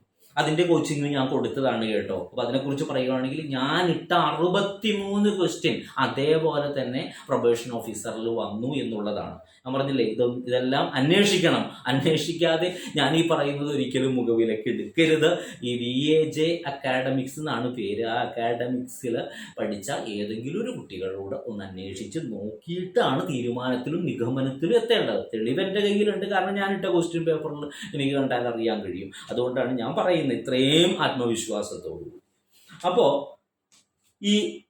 ഇതിൽ ഇപ്പൊ നമ്മൾ പറഞ്ഞ ഈ ലോ പേപ്പർ ഉണ്ടല്ലോ, അത് വെറുതെ സർഫസ് ലെവലിൽ നിന്നൊന്നും പഠിച്ചിട്ട് ഒരു കാര്യമില്ല എന്നുള്ളത് ഞാൻ നേരത്തെ പറഞ്ഞു. അതായത് നമ്മൾ റീസെൻ്റ് ആയിട്ടുള്ള ജഡ്ജ്മെൻറ്റ്സ്, അങ്ങനെയുള്ള കാര്യങ്ങളിലേക്ക് പോകണം. അതുമാത്രമല്ല അതിൻ്റെ ആപ്ലിക്കബിലിറ്റി നമ്മൾ നോക്കണം. വെറുതെ നമ്മളിപ്പോൾ ഏതെങ്കിലും ഇപ്പോൾ CRPC ഇത്ര സെക്ഷൻ അല്ലെങ്കിൽ ഇന്ന സെക്ഷൻ തുടങ്ങി ഇത് നിങ്ങൾക്ക് തോന്നുന്നുണ്ടോ?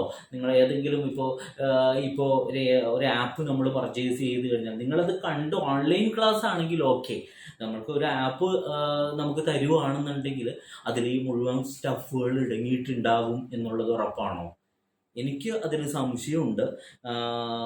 അങ്ങനെ ഒരു ഇത് സെറ്റപ്പ് ചെയ്ത് കഴിഞ്ഞാൽ അതിൽ ഒരു മറ്റേതാവുമ്പോൾ നമുക്ക് ഓൺലൈൻ സംവിധാനങ്ങളിൽ ഇപ്പം ഞാൻ ഉദ്ദേശിക്കുന്നത് എങ്ങനെയാണെന്ന് വെച്ചാൽ ഓൺലൈൻ ക്ലാസ്സുകൾ നിങ്ങൾക്ക് കിട്ടും. അതോടൊപ്പം തന്നെ ഓൺലൈനിൽ കൂടാൻ കഴിഞ്ഞില്ലെങ്കിൽ അതിൻ്റെ റെക്കോർഡഡ് ക്ലാസ്സുകളും നിങ്ങൾക്ക് കിട്ടും.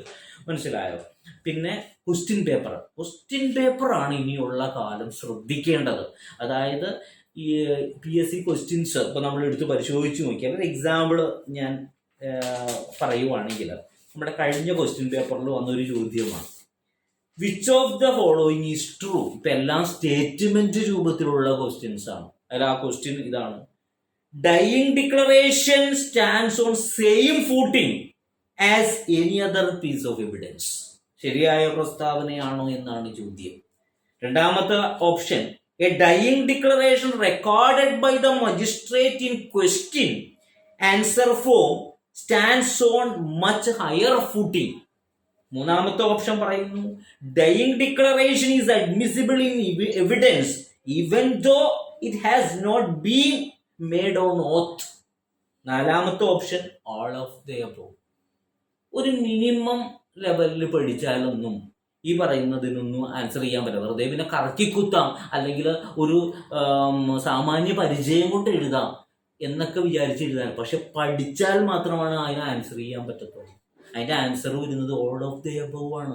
അതായത് ആദ്യത്തേത് പറഞ്ഞത് a dying declaration stands on same footing on any other piece of evidence, അത് കറക്റ്റ് ആണ്. അതേപോലെ dying declaration recorded by magistrate in question answer form stands much higher footing, അതിനേക്കാൾ കൂടുതൽ.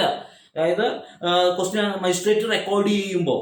അതേപോലെ തന്നെ dying declaration is admissible in evidence even though it has been made on oath. It has not been made on oath. അതിൽ oath എടുക്കുന്നുണ്ടോ? ഇല്ല. എങ്കിൽ പോലും അത് നമ്മൾ എന്ത് ചെയ്യണം, റിലയബിൾ ആണ്. അതിന് നമ്മൾ പഠിച്ച കാലത്തേക്ക് ഒരു ഡിസിഷനും ഒക്കെ പഠിച്ചിട്ടുണ്ടല്ലോ. അതാണ് ഞാൻ പറഞ്ഞത്, ഇതെല്ലാം അത്രയും ഡെപ്തിൽ നമ്മൾ പഠിച്ചാലാണ് കുട്ടികളെ നമുക്ക് ഈ റാങ്ക് ലിസ്റ്റിന്റെ ടോപ്പിൽ എത്താനായിട്ട് കഴിയത്തുള്ളൂ. അതാണ് ഞാൻ പറയുന്നത്, മുൻസിഫ് മജിസ്ട്രേറ്റിന് പഠിക്കുന്ന അതേ ലെവലിൽ തന്നെ നമ്മൾ പഠിച്ചാൽ നമുക്കിത് ക്രാക്ക് ചെയ്യാൻ പറ്റും. അതോടൊപ്പം തന്നെ മുൻസിഫ് മജിസ്ട്രേറ്റ് വന്നാൽ അതും എഴുതാനായിട്ട് പറ്റും. അസിസ്റ്റന്റ് പബ്ലിക് പ്രോസിക്യൂട്ടർ വന്നാൽ അതും എഴുതാൻ പറ്റും. ഞാൻ പറഞ്ഞില്ല, മറ്റുള്ള ആപ്പുകളോ അല്ലെങ്കിൽ മറ്റുള്ള കോച്ചിങ്ങുകളോ തെറ്റാണ് എന്ന് ഒരിക്കലും ഞാൻ പറയത്തില്ല. എല്ലാം നമ്മൾ പഠിക്കുന്ന ഉദ്യോഗാർത്ഥികളാണ് അത് ചെക്ക് ചെയ്ത് വിലയിരുത്തേണ്ടത്. ഇപ്പം ഞാൻ പറഞ്ഞില്ല, എൻ്റെ ചിലപ്പോൾ ക്ലാസ് നിങ്ങൾക്ക് ഓരോരുത്തർക്കും ചിലപ്പോൾ ഇഷ്ടപ്പെട്ടെന്ന് വരാം. ചിലപ്പോൾ വേറൊരാളും മൂന്നാമന് നോക്കുമ്പോൾ അയ്യോ ഈ ക്ലാസ് ബോറാണ് എന്ന് തോന്നാം. ഞാൻ പറഞ്ഞില്ലേ, അത് സ്വാഭാവികം. എന്ന് പറഞ്ഞതുപോലെ പല ആപ്പുകളുണ്ട്. പക്ഷെ ഇവിടെ ഓരോരുത്തരും പഠിക്കുന്ന നിങ്ങൾ ഓരോരുത്തരും നിങ്ങൾ പൈസ കൊടുത്ത് പഠിക്കുവാണ്. നിങ്ങൾ അതിൻ്റെ നിജസ്ഥിതി അറിഞ്ഞ് കൃത്യമായിട്ട് അതിലെ കാര്യങ്ങൾ മനസ്സിലാക്കണം. ഇത് ഞാൻ ഈ വീഡിയോ ചെയ്തിടുന്നത് അത് മനസ്സിലാക്കുന്നതിന് വേണ്ടിയിട്ടാണ്. കാരണം കുറച്ച് സങ്കടകരമായ അവസ്ഥ മുമ്പുണ്ടായി. എൻ്റെ കാര്യത്തിലല്ല, ഈ നമ്മളുടെ ഈ നടന്ന ICD സൂപ്പർവൈസറുടെ കോച്ചിങ് ഞാൻ കൊടുത്തിരുന്നു. അപ്പോൾ അവസാന നിമിഷമായപ്പോൾ കണ്ണും കയ്യുമായിട്ട് കുറച്ച് കുട്ടികൾ വന്ന് സാറെ സഹായിക്കണം, ഞങ്ങൾക്കൊരു അബദ്ധം പറ്റി, ഞങ്ങളിങ്ങനെ വേറൊരു സ്ഥലത്ത് ചേർന്നു, അപ്പോൾ സിലബസ് മാറിക്കഴിഞ്ഞ് കഴിഞ്ഞപ്പോൾ അവർ പുതിയത് എടുത്തു തരില്ല എന്നൊക്കെയാണ് പറയുന്നത്. അപ്പോൾ ഞങ്ങൾ അവിടെ ആണെങ്കിൽ കിട്ടിയ നോട്ടുകളൊന്നും ഞങ്ങൾക്ക് ഉപകാരപ്പെട്ടില്ല, സാറ് എന്തെങ്കിലുമൊക്കെ ഒരു ഡിസ്കൗണ്ട് തന്നിട്ട് ഞങ്ങൾക്ക് ക്ലാസ് തരണം എന്നെല്ലാം പറഞ്ഞ് കരഞ്ഞ് കാല് പിടിച്ച പോലെ കുട്ടികൾ പറഞ്ഞു.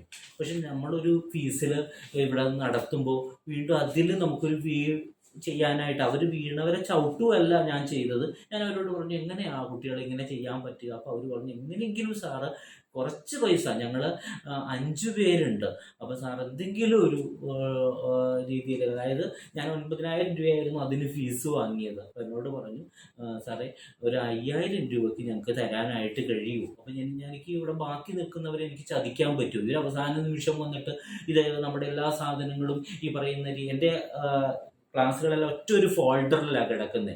അപ്പോൾ ഇവർ പെട്ടെന്ന് ഇങ്ങനെ വരുമ്പോൾ ഞാൻ ബാക്കി നിൽക്കുന്നവരെ ചതിക്കുന്നത് പോലെയാകും. ഞാൻ പറഞ്ഞ അത് നടക്കത്തില്ല. അപ്പോൾ ആ കുട്ടികൾ എന്നോട് പറഞ്ഞൊരു വാക്കുണ്ട്, സാർ 5 പേരുണ്ടായിരുന്നു, ഞങ്ങൾ ഒരിക്കലും സാറിന് ചതിക്കാന്നാണെങ്കിൽ ഞങ്ങൾക്ക് വേണമെന്നുണ്ടെങ്കിൽ ഈ 9,000 രൂപ എന്നിട്ട് ഒരാളെടുത്തിട്ട് ബാക്കി എല്ലാവർക്കും അത് ഷെയർ ചെയ്ത് കൊടുക്കുമായിരുന്നല്ലോ. പക്ഷെ ഞങ്ങൾ അത് ചെയ്യാതെ സാറിൻ്റെ ആ മനസ്ഥിതി മനസ്സിലാക്കിക്കൊണ്ട് ഞങ്ങൾ വന്നതല്ലേ, എന്നെ സഹായിക്കാൻ കഴിയുമോ? ഞാൻ പറഞ്ഞു നിർവാഹമില്ല കുട്ടികളെ, കാരണം വേറൊന്നുമില്ല, ഇവരെ മറ്റുള്ള കുട്ടി, ഞാനെൻ്റെ ക്ലാസ്സിലും അത് പറഞ്ഞു. ഞാൻ എടുത്തപ്പോൾ ഇങ്ങനെ ഒരു കുട്ടികൾ വന്നിട്ടുണ്ട്, എന്താ ചെയ്യുക എന്നുള്ളത്. അപ്പോൾ അവർ പറഞ്ഞു മറ്റു കുട്ടികൾ സമ്മതിക്കുമോ? കാരണം വെച്ചാൽ അവർ 9 ഇവർ 5,000 രൂപ തന്നിട്ട്. അപ്പോൾ അങ്ങനെ ലാസ്റ്റ് ആ കുട്ടികൾ ഈ പറയുന്ന ഫീസിന് ഒരാൾ ഒഴിച്ച് ബാക്കി ആളുകൾ അതിൽ ജോയിൻ ചെയ്യുകയുണ്ടായി. അപ്പോൾ അങ്ങനെ ഒരു ഇൻസിഡൻറ്റ്. അപ്പോൾ എത്രമാത്രം സങ്കടപ്പെട്ടിട്ടാണെന്നറിയാവോ ഈ കുട്ടികൾ? അതെന്താണ് അതിൽ വന്ന കാര്യം? എന്താണ് അവർ പഠിക്കാനായിട്ട് കോച്ചിങ് തിരഞ്ഞെടുത്തപ്പോൾ അത് ഒന്ന് അന്വേഷിച്ചറിഞ്ഞ് അതിനു വേണ്ടി മുന്നോട്ട് പോകണം. മനസ്സിലായി? എന്നെ സംബന്ധിച്ചിടത്തോളം എനിക്ക് പരസ്യങ്ങളൊന്നുമില്ല കേട്ടോ. മറ്റുള്ള കുട്ടികൾ പറഞ്ഞ് അറിയുന്ന ഒരു രീതി മാത്രമേ ഉള്ളൂ. ഇപ്പം ഈ കോച്ചിങ് തന്നെ എനിക്കിപ്പോൾ ഇത്രയും ഞാൻ ഒറ്റയ്ക്ക് തന്നെ എടുക്കുന്നത് കൊണ്ടാണ് ഞാൻ പറഞ്ഞത്. വേറെ ഫാക്കൽറ്റീനെ ഒന്നും ഏൽപ്പിക്കാനായിട്ട് എനിക്ക് വിശ്വാസമില്ല. കാരണം നമ്മൾ ഏൽപ്പിച്ച് കഴിയുമ്പോൾ അവർ ഏത് രീതിയിലാണ് അത് എടുക്കുന്നതെന്ന് പറയാൻ കഴിയത്തില്ല. അപ്പോൾ നമ്മൾ ഉദ്ദേശിക്കുന്ന ഒരു റിസൾട്ട് കിട്ടത്തില്ല. ഇതുവരെയും പേര് മോശമാക്കിയിട്ടില്ല. എടുത്ത എല്ലാത്തിലും റാങ്ക് ലിസ്റ്റിൽ കുട്ടികളെ എത്തിച്ചിട്ടുണ്ട്. മനസ്സിലായോ? അത് വളരെ ആത്മവിശ്വാസത്തോടു കൂടി എനിക്ക് പറയാൻ കഴിയും. മനസ്സിലായോ? അപ്പോൾ അതുകൊണ്ടാണ് ഇത്ര ധൈര്യമായിട്ട് പറയുന്നത്.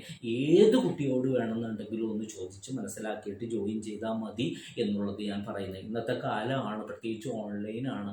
അപ്പോൾ ഒരുപാട് തട്ടിപ്പുകളൊക്കെ നടക്കുന്നുണ്ട്. അപ്പോൾ അതെല്ലാം ചോദിച്ച് മനസ്സിലാക്കിയതിന് ശേഷം മാത്രം ജോയിൻ ചെയ്യുക. അപ്പോൾ ഞാൻ പറഞ്ഞു വന്നത് ഇതാണ്. അപ്പോൾ ഞാൻ കുട്ടികളോട് പറഞ്ഞു, കുട്ടികളെ എന്നെ സമീപിച്ചവരോട് ഞാൻ പറഞ്ഞു, എനിക്കിപ്പോൾ ഇത്രയും 3 ക്ലാസ്സുകൾ ഇപ്പോൾ നടന്നുകൊണ്ടിരിക്കുകയാണ്. Special recruitment, ICDS, welfare officer, അതേപോലെ കഴിഞ്ഞ ക്ലാസ്സിൽ ഉൾപ്പെട്ടവർ ഇനി അടുത്ത എക്സാം ICDSന്റെ ജനറൽ എക്സാം കഴിഞ്ഞു, ഇനി അടുത്ത ICDS അല്ലെങ്കിൽ ഇനി വരാനിരിക്കുന്ന CDPO ഒക്കെ ഞങ്ങളെ സഹായിക്കണം, ഞങ്ങളുടെ ടച്ച് വിട്ടുപോകും, സാറ് തുടർന്ന് പഠിപ്പിക്കണം എന്ന് പറഞ്ഞിട്ട് ആ ക്ലാസ്. അപ്പോൾ 3 ക്ലാസ് നടക്കുവാണ്.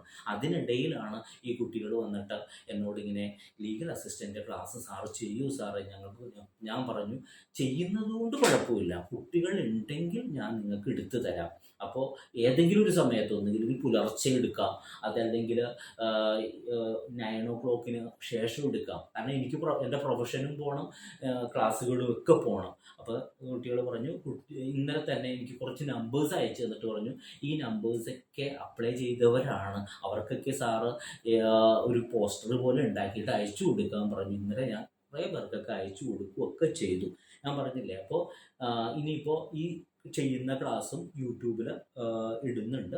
നമുക്കിപ്പോൾ വെയിറ്റ് ചെയ്യാം, എന്താണ് കുട്ടികൾ വരുമ്പോൾ അതനുസരിച്ച്. ഞാൻ പറഞ്ഞില്ല, കുട്ടികൾ ഉണ്ടെങ്കിൽ മാത്രം ആണ് ഇത്, നിങ്ങളാണ് ഇതിൽ തീരുമാനങ്ങൾ എടുക്കേണ്ടത്. ഇത് ക്ലാസ് വേണമെന്നുണ്ടെങ്കിൽ കുട്ടികൾ ഉണ്ടെങ്കിൽ നമ്മൾ തീർച്ചയായിട്ടും ക്ലാസ് എടുക്കും. നമുക്ക് 500 രൂപ മാസമാണ് ഇതിന് ഫീസ് വരുന്നത്. കാരണം വലിയൊരു ബേർഡൻ കുട്ടികളിൽ ഏൽപ്പിക്കണ്ടല്ലോ എന്ന് വിചാരിച്ചു കൂടിയാണ് ഞാൻ ഈ 500 രൂപയുടെ കേസ് എടുത്തത്. പക്ഷെ ശരിക്കും എടുക്കുന്നത് നമ്മൾ ഈ 3 തസ്തികൾക്ക് ഉപകാരപ്പെടുന്ന രീതി അത്രയും ഡെപ്തിലേക്കാണ് ക്ലാസ്സുകൾ പോകുന്നത്. ക്ലാസ് തുടങ്ങി കഴിയുമ്പോൾ നിങ്ങൾക്ക് മനസ്സിലാവും. അത് മറ്റുള്ള ക്ലാസ്സുകളും അന്വേഷിച്ച് വിലയിരുത്തിയതിന് ശേഷമാണ് ജോയിൻ ചെയ്യേണ്ടത്.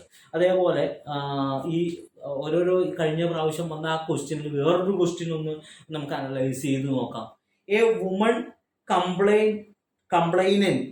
complained that her husband and mother-in-law repeatedly says that her husband does not love her and does not give any money to maintain her.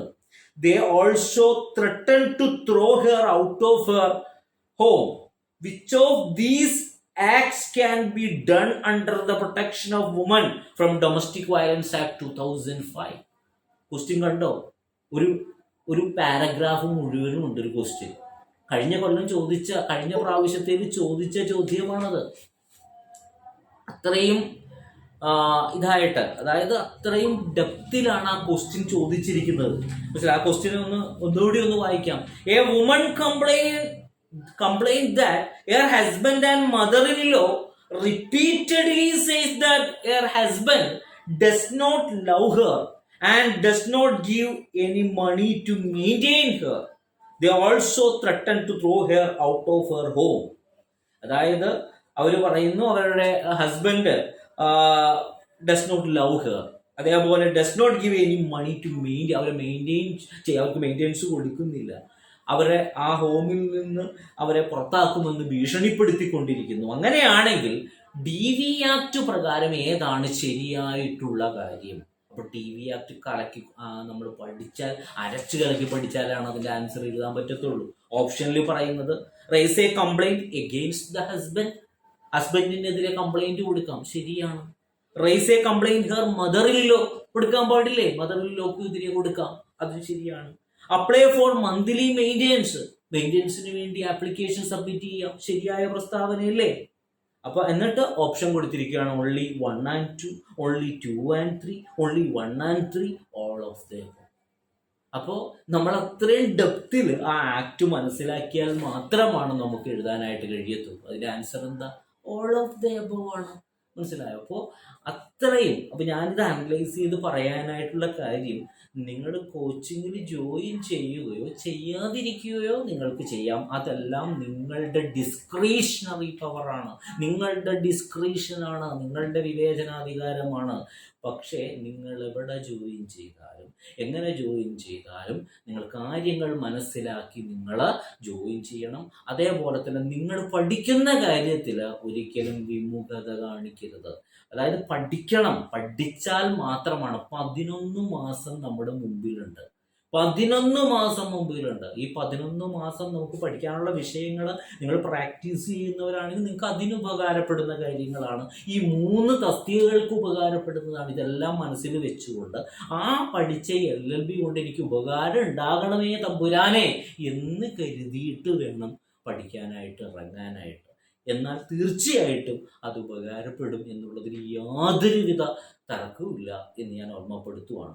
അപ്പോൾ എൻ്റെ കോച്ചിങ്ങിലാണ് നിങ്ങൾ വരുന്നതെങ്കിൽ ഓൺലൈൻ ക്ലാസ് ഉണ്ട്. അതേപോലെ ഓൺലൈനിൽ കൂടാൻ കഴിയാത്തവരാണെങ്കിൽ റെക്കോർഡഡ് ക്ലാസ്സുകൾ ഉണ്ടാവും. പിന്നെ നമ്മുടെ PDF നോട്ടുകൾ, അത് അവിടുന്ന് ഈ ടെക്സ്റ്റ് കോപ്പി ചെയ്തിട്ടൊന്നുമുള്ളതല്ല കേട്ടോ. ഞാൻ തന്നെ സ്വന്തമായിട്ട് ടൈപ്പ് ചെയ്ത് ഉണ്ടാക്കുന്ന നോട്ടുകളാണ് PDF നോട്ട്. പിന്നെ ക്വസ്റ്റ്യൻ പേപ്പർ, അതായത് നമ്മളുടെ PSC ഇപ്പം നമ്മൾ ഈ വായിച്ച ഇതേ പാറ്റേണുകളിൽ വളരെ ഡെപ്തിലുള്ള ക്വസ്റ്റ്യൻ, അതല്ലേ ഞാൻ പറഞ്ഞത് 63ഓളം ക്വസ്റ്റ്യൻസ് പ്രൊബേഷൻ ഓഫീസറുടെ ഞാൻ ഇട്ടുകൊടുത്ത ക്വസ്റ്റ്യൻ പേപ്പറിൽ നിന്ന് അതേപോലെ തന്നെ വന്നിട്ടുണ്ട്. അതിൽ 45 ഡയറക്റ്റ് ക്വസ്റ്റ്യൻസും ബാക്കിയുള്ളത് എൻ്റെ ഓപ്ഷനുകൾ ഓപ്ഷനിലുള്ളത് ക്വസ്റ്റ്യനായിട്ട് വന്നിരിക്കുന്നു. അങ്ങനെ വന്നത് കൂടി കൂട്ടിയിട്ടാണ് 63 ക്വസ്റ്റ്യൻ വന്നത്. അപ്പോൾ അത് ഒരു റാങ്ക് ലിസ്റ്റിൽ എത്താനായിട്ട് വളരെ ഉപകാരപ്പെടുന്ന കാര്യങ്ങളാണ്. അപ്പോൾ ഈ രീതിയിൽ അപ്പോൾ ഒരു ക്വസ്റ്റ്യൻ പേപ്പറും ഉണ്ടാകും. ഇതെല്ലാം ഒരു ഗൂഗിൾ ക്ലാസ് റൂം എന്ന് പറയുന്ന ഒരു ആപ്പ് തരും. അപ്പോൾ നിങ്ങൾക്ക് അത് ഏത് സമയം വേണമെന്നുണ്ടെങ്കിൽ നിങ്ങൾക്ക് റെക്കോർഡഡ് ക്ലാസ്സുകൾ കേൾക്കാം, ഓൺലൈൻ ക്ലാസ്സുകളും ഉണ്ട്. ഇങ്ങനെയൊക്കെയാണ് സജ്ജീകരിച്ചിരിക്കുന്നത്. വീണ്ടും പറയുന്നു, കുട്ടികളുണ്ടെങ്കിൽ മാത്രമാണ്, അല്ലാതെ ഞാനൊരു റിസ്ക് ഏറ്റെടുക്കത്തില്ല. കാരണം ഇപ്പോൾ ഞാൻ നിലവിൽ 3 കോച്ചിങ് ഇപ്പോൾ നടത്തിക്കൊണ്ടിരിക്കുകയാണ്. ഈ എന്നോട് ആവശ്യപ്പെട്ട കുട്ടികൾ, അവരിലിപ്പോൾ എന്നോട് ആവശ്യപ്പെട്ട 2 പേര് ഇപ്പോൾ എന്തൊരു അത്യാവശ്യത്തിന് ഈ സമയം ആയതുകൊണ്ട് പോയെന്ന് പറഞ്ഞ് എന്നെ വിളിച്ചിട്ടുണ്ടായിരുന്നു. അപ്പോൾ അവരാവശ്യപ്പെട്ടതനുസരിച്ചിട്ടാണ് ഞാൻ ഈ വീഡിയോ ചെയ്യുന്നതും ഞാൻ ഈ ഗ്രൂപ്പ് ക്രിയേറ്റ് ചെയ്യുകയും ഇങ്ങനെയൊക്കെ ചെയ്തത്. അപ്പോൾ കുട്ടികൾ വരുവാണെന്ന് നമുക്ക് യൂട്യൂബിൽ ഇത് ഞാൻ അപ്ലോഡ് ചെയ്യുന്നുണ്ട്. അപ്പോൾ പഠിക്കാൻ താല്പര്യമുള്ളവർ വരുവാണെന്നുണ്ടെങ്കിൽ ഞാൻ പഠിപ്പിച്ചു തരാനായിട്ട് ഞാൻ തയ്യാറാണ്. ആ പഠിപ്പിക്കുന്ന രീതി എന്ന് പറഞ്ഞാൽ ഇപ്പം ഈ പറയുന്ന ആ ഒരു രീതിയിലൂടെ തന്നെ ആയിരിക്കും ക്ലാസ്സുകൾ മുന്നോട്ട് പോകുന്നത്. അത് 100-150% ഗ്യാരണ്ടി നമുക്ക് പറയാൻ കഴിയും. അതേപോലെ റിസൾട്ടിൻ്റെ കാര്യത്തിലും പഠിച്ചു കഴിഞ്ഞാൽ ഈ ലിസ്റ്റിൽ നിങ്ങൾ ഉണ്ടാകും എന്നുള്ള ഒരു ഉറപ്പ്. ഇത് എനിക്ക് തോന്നുന്നു ഇതെങ്ങനെ ആർക്കെങ്കിലും തരാൻ കഴിയുമോ എന്ന് എനിക്കറിയത്തില്ല. പക്ഷേ എനിക്ക് തരാൻ കഴിയും. കാരണം ഞാൻ ഇതുവരെ പഠിപ്പിച്ച ആ ഒരു രീതി അനുസരിച്ച്, നാളത്തെ കാര്യം എങ്ങനെയാണെന്ന് അറിയത്തില്ല, ഇതുവരെ പഠിപ്പിച്ച രീതി അനുസരിച്ചിട്ട് റാങ്ക് ലിസ്റ്റിൽ ഒരു കുട്ടി പോലും വരാതിരുന്ന ഒരു ചരിത്രം ഉണ്ടായിട്ടില്ല. പഠിച്ചാൽ അവർ തീർച്ചയായിട്ടും ആ ലിസ്റ്റിലേക്ക് എത്താം. അതുകൊണ്ട് തന്നെയല്ലേ ഇപ്പോൾ ഒരു കോച്ചിങ് അവസാനിച്ചതിന് ശേഷവും വീണ്ടും ആ കോച്ചിങ് തുടർന്നു കൊണ്ടുപോകണം, ക്ലാസ് അവസാനിപ്പിക്കല്ലേ എന്ന് പറഞ്ഞിട്ട് ഇപ്പോൾ അതിന് പേര് കൊടുത്തിരിക്കുന്നത് CDPO ജേർണി എന്ന് പറഞ്ഞിട്ട് അടുത്തൊരു ഗ്രൂപ്പ് ക്രിയേറ്റ് ചെയ്തിട്ട് ക്ലാസ് നടന്നുകൊണ്ടിരിക്കുകയാണ്. അപ്പോൾ കുട്ടികൾക്ക് വല്ല വട്ടുണ്ടോ? ഒരു എക്സാം കഴിഞ്ഞിട്ട് ഇനി അടുത്ത 3 വർഷത്തിന് ശേഷം നടക്കുന്ന ഒരു എക്സാമിന് ഇപ്പോഴേ വീണ്ടും സാറേ പഠിപ്പിക്കണമേ എന്ന് പറഞ്ഞിട്ട് പുറകെ വരാനായിട്ട്. അപ്പോൾ ഇവിടെ എല്ലാം നമ്മൾ മനസ്സിലാക്കേണ്ടത് ക്ലാസ്സുകളിൽ കൊണ്ട് അവർക്കെല്ലാവർക്കും ഉപകാരം ഉണ്ടായിട്ടുണ്ട്, ഉപകാരം ഉണ്ടാകുന്നുണ്ട് എന്നുള്ളതാണ്. അപ്പം അതുകൊണ്ട് നിങ്ങൾ ഓരോരുത്തരും, ഇത് വീക്ഷിക്കുന്ന ഓരോരുത്തരും കാര്യങ്ങൾ മനസ്സിലാക്കി, നമുക്ക് ഫീസ് വരുന്നത് ഞാൻ പറഞ്ഞില്ലേ വളരെ കുറഞ്ഞ, വലിയൊരു എക്സോർബിറ്റൻ്റ് എമൗണ്ടിലേക്ക് പോയി കഴിഞ്ഞാൽ നിങ്ങൾക്ക് എല്ലാവർക്കും ബുദ്ധിമുട്ടാകും.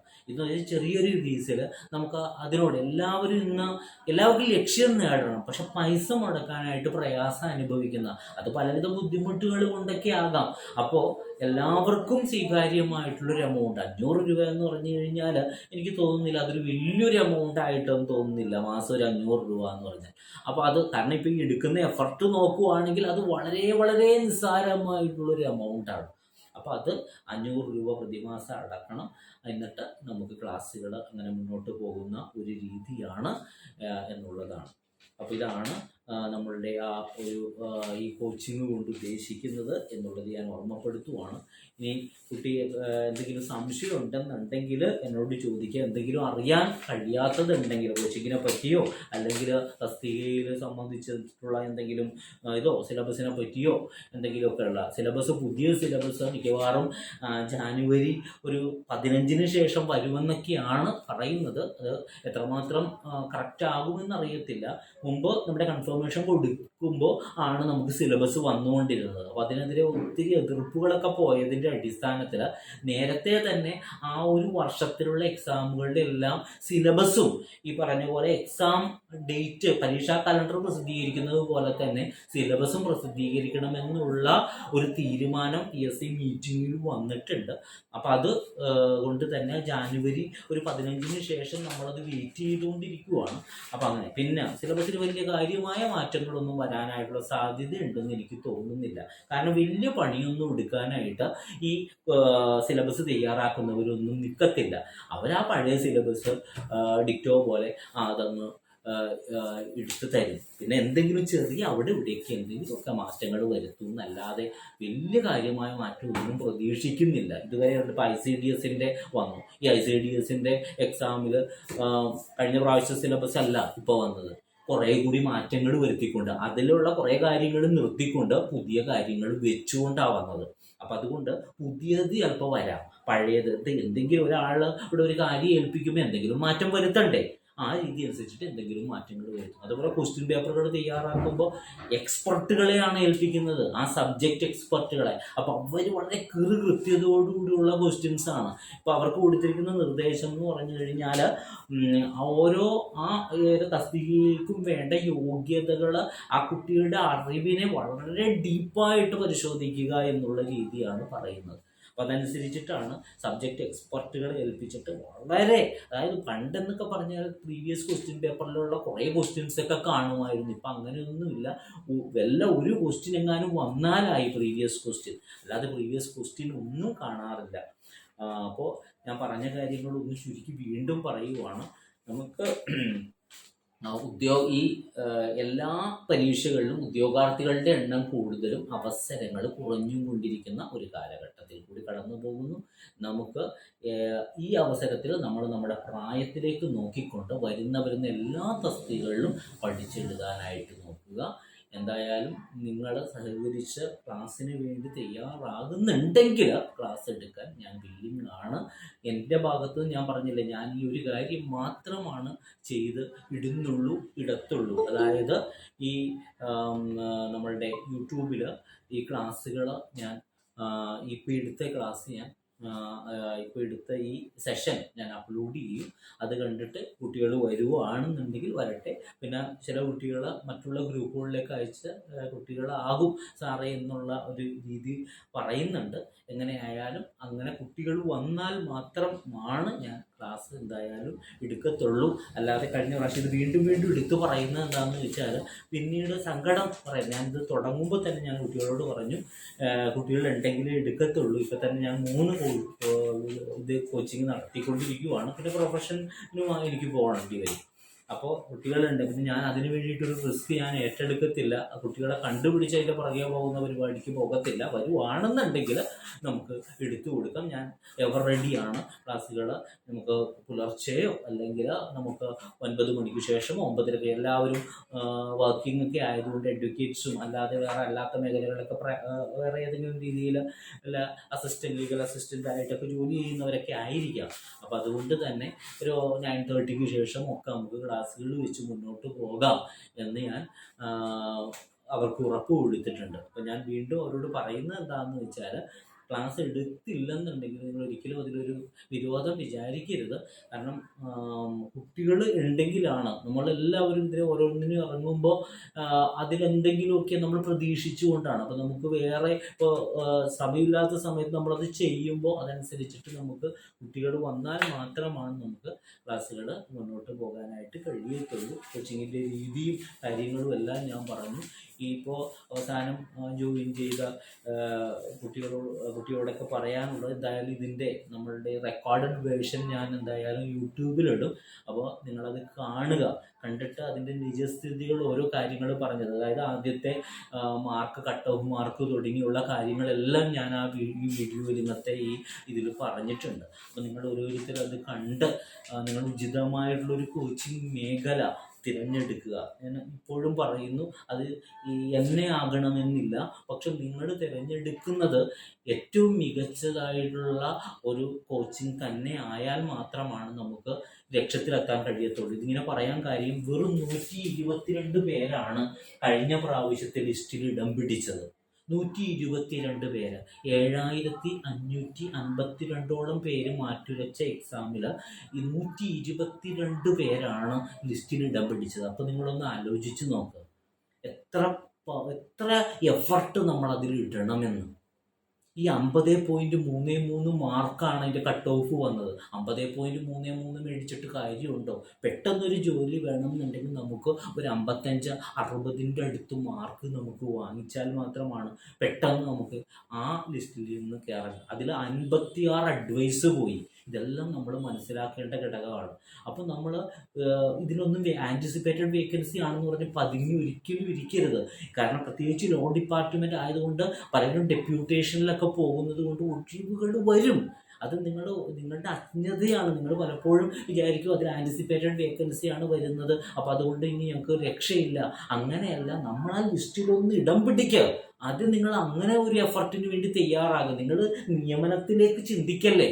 നിങ്ങൾ ആദ്യം ചിന്തിക്കേണ്ടത് എൻ്റെ കുട്ടികളെ, നിങ്ങളോട് എല്ലാവരോടും എനിക്ക് പറയാനുള്ളത്, നിങ്ങൾ നിയമന സാധ്യതകളിലേക്ക് അല്ലെങ്കിൽ ഇത്ര ഒഴിവുകൾ എന്നുള്ളതിലേക്ക് ഒരിക്കലും ചിന്തിക്കല്ലേ. നിങ്ങൾ ആദ്യം ചിന്തിക്കേണ്ടത്, നിങ്ങളത് അപ്ലൈ ചെയ്തിട്ട് എങ്ങനെയെങ്കിലും ആ ലിസ്റ്റിൽ ആദ്യം തന്നെ ഇടം പിടിക്കാനായിട്ട് നിങ്ങൾക്ക് കഴിയണം. അതാണ് നിങ്ങൾ എടുക്കേണ്ട പ്രതിജ്ഞ. അങ്ങനെയാണെങ്കിൽ ഒഴിവുകൾ ഓട്ടോമാറ്റിക്കായിട്ട് വന്നോളും. കാരണം ഡെപ്യൂട്ടേഷനിലേക്ക് ഓരോ സ്ഥലത്തുനിന്നും ഡെപ്യൂട്ടേഷനിൽ ഇപ്പോൾ പോയി കഴിഞ്ഞാൽ അവിടെ ഒഴിവ് വരുവാണ്. അപ്പോൾ ആ ഒഴിവിലേക്ക് നമുക്ക് കയറാൻ പറ്റും. ഇതിൻ്റെ പുറകെ നടന്നു കഴിഞ്ഞാൽ നമുക്ക് അങ്ങനെയുള്ള നിയമനങ്ങൾ ഉണ്ടാക്കിയെടുക്കാൻ കഴിയും. അങ്ങനെയാണ് ഈ 56 ഒഴിവുകളൊക്കെ വന്നത്. അതല്ലാതെ ഒരു സുപ്രഭാതത്തിൽ അവിടെ ഇപ്പോൾ പോയവരെല്ലാം ഇപ്പോൾ ചേർന്നവരെല്ലാം ചെറിയ കുട്ടികളൊക്കെ തന്നെയാണ്. അപ്പോൾ റിട്ടയർമെന്റ് വന്നിട്ടൊന്നുമല്ല ഈ 56 ഒഴിവുകൾ അവിടെ വന്നത്. മനസ്സിലായോ? ലോ ഡിപ്പാർട്ട്മെന്റ് ആകുമ്പോൾ ഒഴിവുകൾ വരും. മനസ്സിലായോ? പലരും ഹൈക്കോടതിയിലേക്കൊക്കെ ഇപ്പോൾ എൻ്റെ സുഹൃത്തുക്കളൊക്കെ ഇപ്പോൾ ഹൈക്കോടതിയിൽ ഡെപ്യൂട്ടേഷനിലൊക്കെ വന്നിട്ടുണ്ട്. അപ്പോൾ അതാ ഞാൻ പറയുന്നത്, നമുക്ക് നിങ്ങൾ ഓരോരുത്തരും അതിൻ്റെ ഒഴിവുകളിലേക്കൊന്നും നോക്കാതെ ദയവ് ചെയ്ത് പഠിക്കാൻ വേണ്ടി തയ്യാറാകുക. എന്നിട്ട് ലിസ്റ്റിൽ വരാൻ നോക്ക്. 3 കാര്യമുണ്ട്. നിങ്ങളിപ്പോൾ ഇതിൽ ഈ ക്ലാസ് നിങ്ങൾ ശരിക്കും തറവായിട്ട് പഠിക്കുകയാണെന്നുണ്ടെങ്കിൽ മുനിസിപ്പൽ മജിസ്ട്രേറ്റിലേക്കും നമുക്ക് ഒരു സ്കോപ്പ് ഉണ്ട്. അതേപോലെ തന്നെ അസിസ്റ്റന്റ് പബ്ലിക് പ്രോസിക്യൂട്ടർ എക്സാം എഴുതുന്നവർക്ക് ഉപകാരപ്പെടും.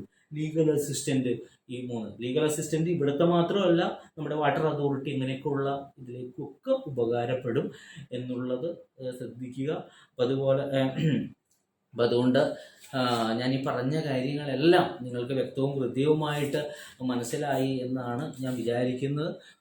അതുപോലെ കോച്ചിങ്ങിനെ കുറിച്ചിട്ടുള്ള കുറേ കാര്യങ്ങൾ ഞാൻ എൻ്റെ സംഭവത്തെക്കുറിച്ച്, ഞാൻ ആനയാണ് തേങ്ങയാണെന്നുള്ള രീതിയിൽ കുറേ കാര്യങ്ങളും ഒക്കെ ഞാൻ നിങ്ങൾക്ക് പറഞ്ഞു തന്നിട്ടുണ്ട്.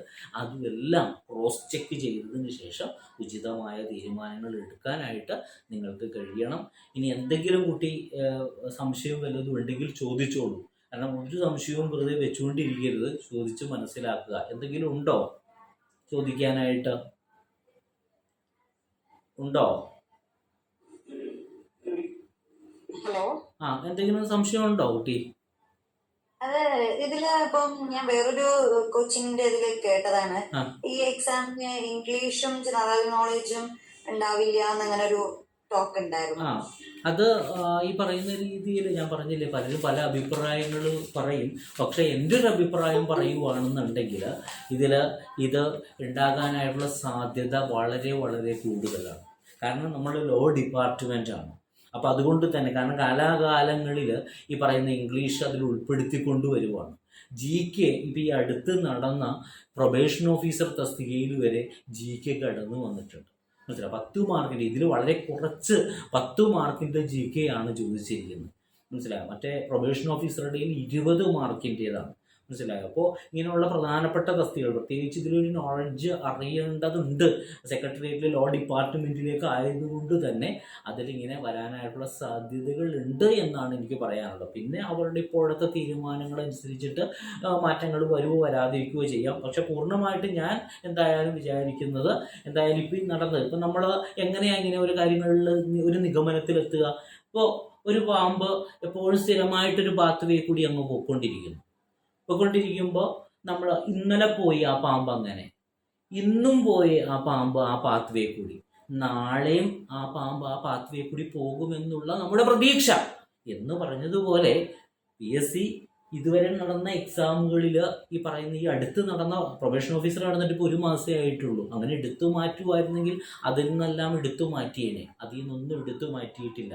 മനസ്സിലായോ? 20 മാർക്കിൻ്റെ GK ആണ് അതിൽ കയറി വന്നത്. അപ്പം അതുകൊണ്ട് തന്നെ ഇതിൽ GK 10 മാർക്കിൻ്റെ എടുത്തു മാറ്റുമെന്ന് ഒരു പ്രതീക്ഷയും നിങ്ങൾ വെക്കണ്ട. എൻ്റെ ഒരു അഭിപ്രായത്തിൽ അത് എന്തായാലും ഉണ്ടാവും. പിന്നെ ഉള്ളത് ഈ പറയുന്ന രീതിയിൽ മറ്റേ ഇംഗ്ലീഷ് ചിലപ്പോൾ 10 മാർക്കിൻ്റെ ആക്കി ചിലപ്പോൾ കുറക്കാനായിട്ടുള്ള സാധ്യതകൾ ഉണ്ടായാലേ ഉള്ളൂ എന്നുള്ളതാണ് എൻ്റെ ഒരു അഭിപ്രായം. പിന്നെ നമുക്ക് വെയിറ്റ് ആൻഡ് സീ, നമുക്ക് നോക്കാം. പക്ഷേ നമുക്കൊരു കാര്യം ഉറപ്പാണ്, ഈ 70 മാർക്ക് ഒരിക്കലും മാറത്തില്ല. അതുകൊണ്ട് തന്നെ നിങ്ങൾ പഠിതാക്കൾ 70 മാർക്കിലേക്ക് എന്തായാലും കോൺസെൻട്രേറ്റ് ചെയ്യും. നമുക്ക് ഈ 70 മാർക്ക് മതിയടോ. ഈ നമ്മൾ പഠിച്ച നമ്മുടെ സബ്ജക്റ്റ് നമുക്ക് നമ്മുടെ കൈപ്പിടിയിൽ ഒതുക്കാനായിട്ട് കഴിയണം. ആ 70 മാർക്കിലാണ് എല്ലാം മാറി മറിയുന്നത്. മനസ്സിലായോ? കാരണം എന്താ വെച്ചാൽ അത്രയും കടുകട്ടിയായിട്ട് വളരെ റീസെൻ്റ് ആയിട്ടുള്ള ജഡ്ജ്മെൻറ്റുകൾ ഉൾപ്പെടെ കടന്നു വരാനുള്ള സാധ്യതകൾ ഇനിയുള്ള എക്സാമുകളിൽ വളരെ വളരെ കൂടുതലാണ്. അതാണ് ഞാൻ പറയുന്നത്, ഒരു മുനിസിപ്പൽ മജിസ്ട്രേറ്റ് മാതൃകയിൽ ഉള്ള ക്വസ്റ്റ്യൻ പേപ്പർ പാറ്റേൺ നമ്മൾ പ്രതീക്ഷിച്ചാൽ മതി. ഇപ്പോൾ കഴിഞ്ഞ ക്വസ്റ്റ്യൻ പേപ്പർ തന്നെ ഒന്ന് എടുത്തു നോക്ക്, എത്രമാത്രം നിലവാരത്തിലുള്ളൊരു ക്വസ്റ്റ്യൻ പേപ്പറാണ് നിങ്ങളുടെ മുമ്പിലുള്ളതാണിത്. ഞാൻ പറയുന്നത് ശരിയല്ലേ എന്ന് നിങ്ങളൊന്ന് പരിശോധിച്ച് നോക്ക്. അപ്പോൾ അതിലില്ല, ഇപ്പോൾ ഏത് ലോ സബ്ജക്റ്റാണ് ഇതിലില്ലാത്തത്? Jurisprudence, interpretation of statutes, labour law, administrative law, land law, property law, അതായത് ലോ ഡിപ്പാർട്ട്മെന്റ് ആയതുകൊണ്ട് തന്നെ സകല ലോസും ഉണ്ട്. അതൊഴിവാകുമോ? അത് ഒഴിവാകത്തില്ല. അപ്പം എന്തായാലും അത് ഉറപ്പാണല്ലോ. പിന്നെ നമ്മൾ ഈ പറയുന്ന ഒരു ചെറിയ പോർഷൻ ഉണ്ടാകുമോ ഇല്ലയോ എന്ന് ആവലാതി പിടിക്കേണ്ട കാര്യം എന്താണ്?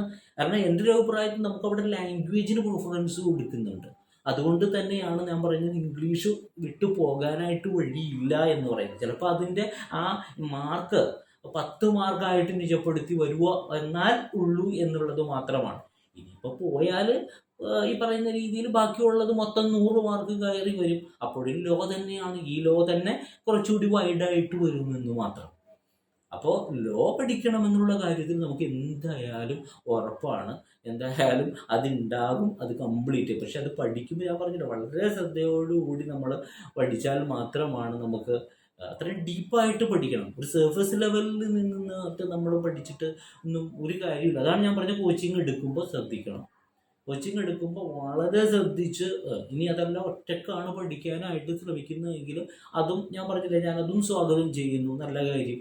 പഠിക്കുമ്പോൾ വളരെ ഡീപ്പായിട്ട് തന്നെ പഠിക്കാനായിട്ട് ശ്രദ്ധിക്കണം. അതല്ലാതെ എന്തെങ്കിലുമൊക്കെ കാണിച്ച് നമ്മൾ പണ്ട് ഉഷ ലോ സീരീസ് മേടിച്ചിരുന്ന് പഠിക്കും LLBക്ക് പാസ്സാകാൻ വേണ്ടിയിട്ട്. ഒരു ചെറിയ ഇത്രയുള്ളൊരു ബുക്ക്, മനസ്സിലായോ? പാണ്ഡ്യയുടെയൊക്കെ കോൺസ്റ്റിറ്റ്യൂഷൻ ലോ കാണുമ്പോൾ നമ്മൾ ഛർദ്ദിക്കാൻ വരും. അത് കാണുമ്പോൾ തന്നെ നമുക്ക് പേടിയാവും. നമ്മൾ പാസ്സാകാൻ വേണ്ടി എന്താ മേടിക്കുക?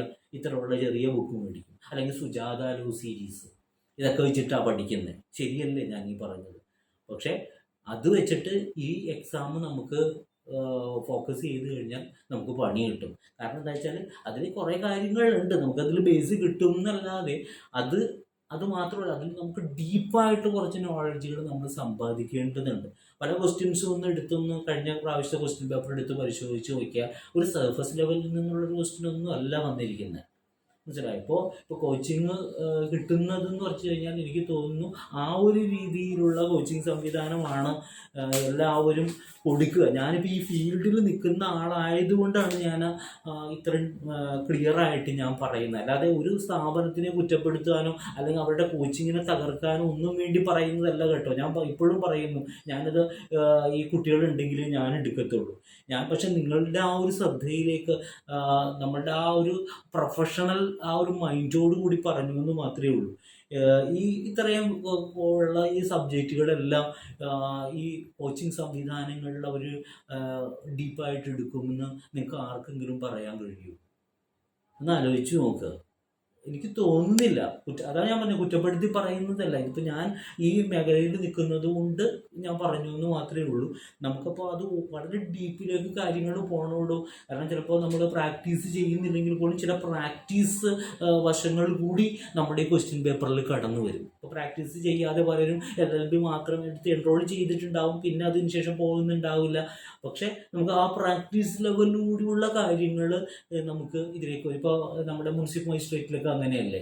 അതല്ലാതെ വെറുതെ നമ്മൾ പോയിട്ട് ഏതെങ്കിലും ഒരു സെക്ഷൻ തത്തമ്മേ പൂച്ച എന്ന് പറഞ്ഞ് പഠിച്ചതുകൊണ്ട് കാര്യമായില്ല.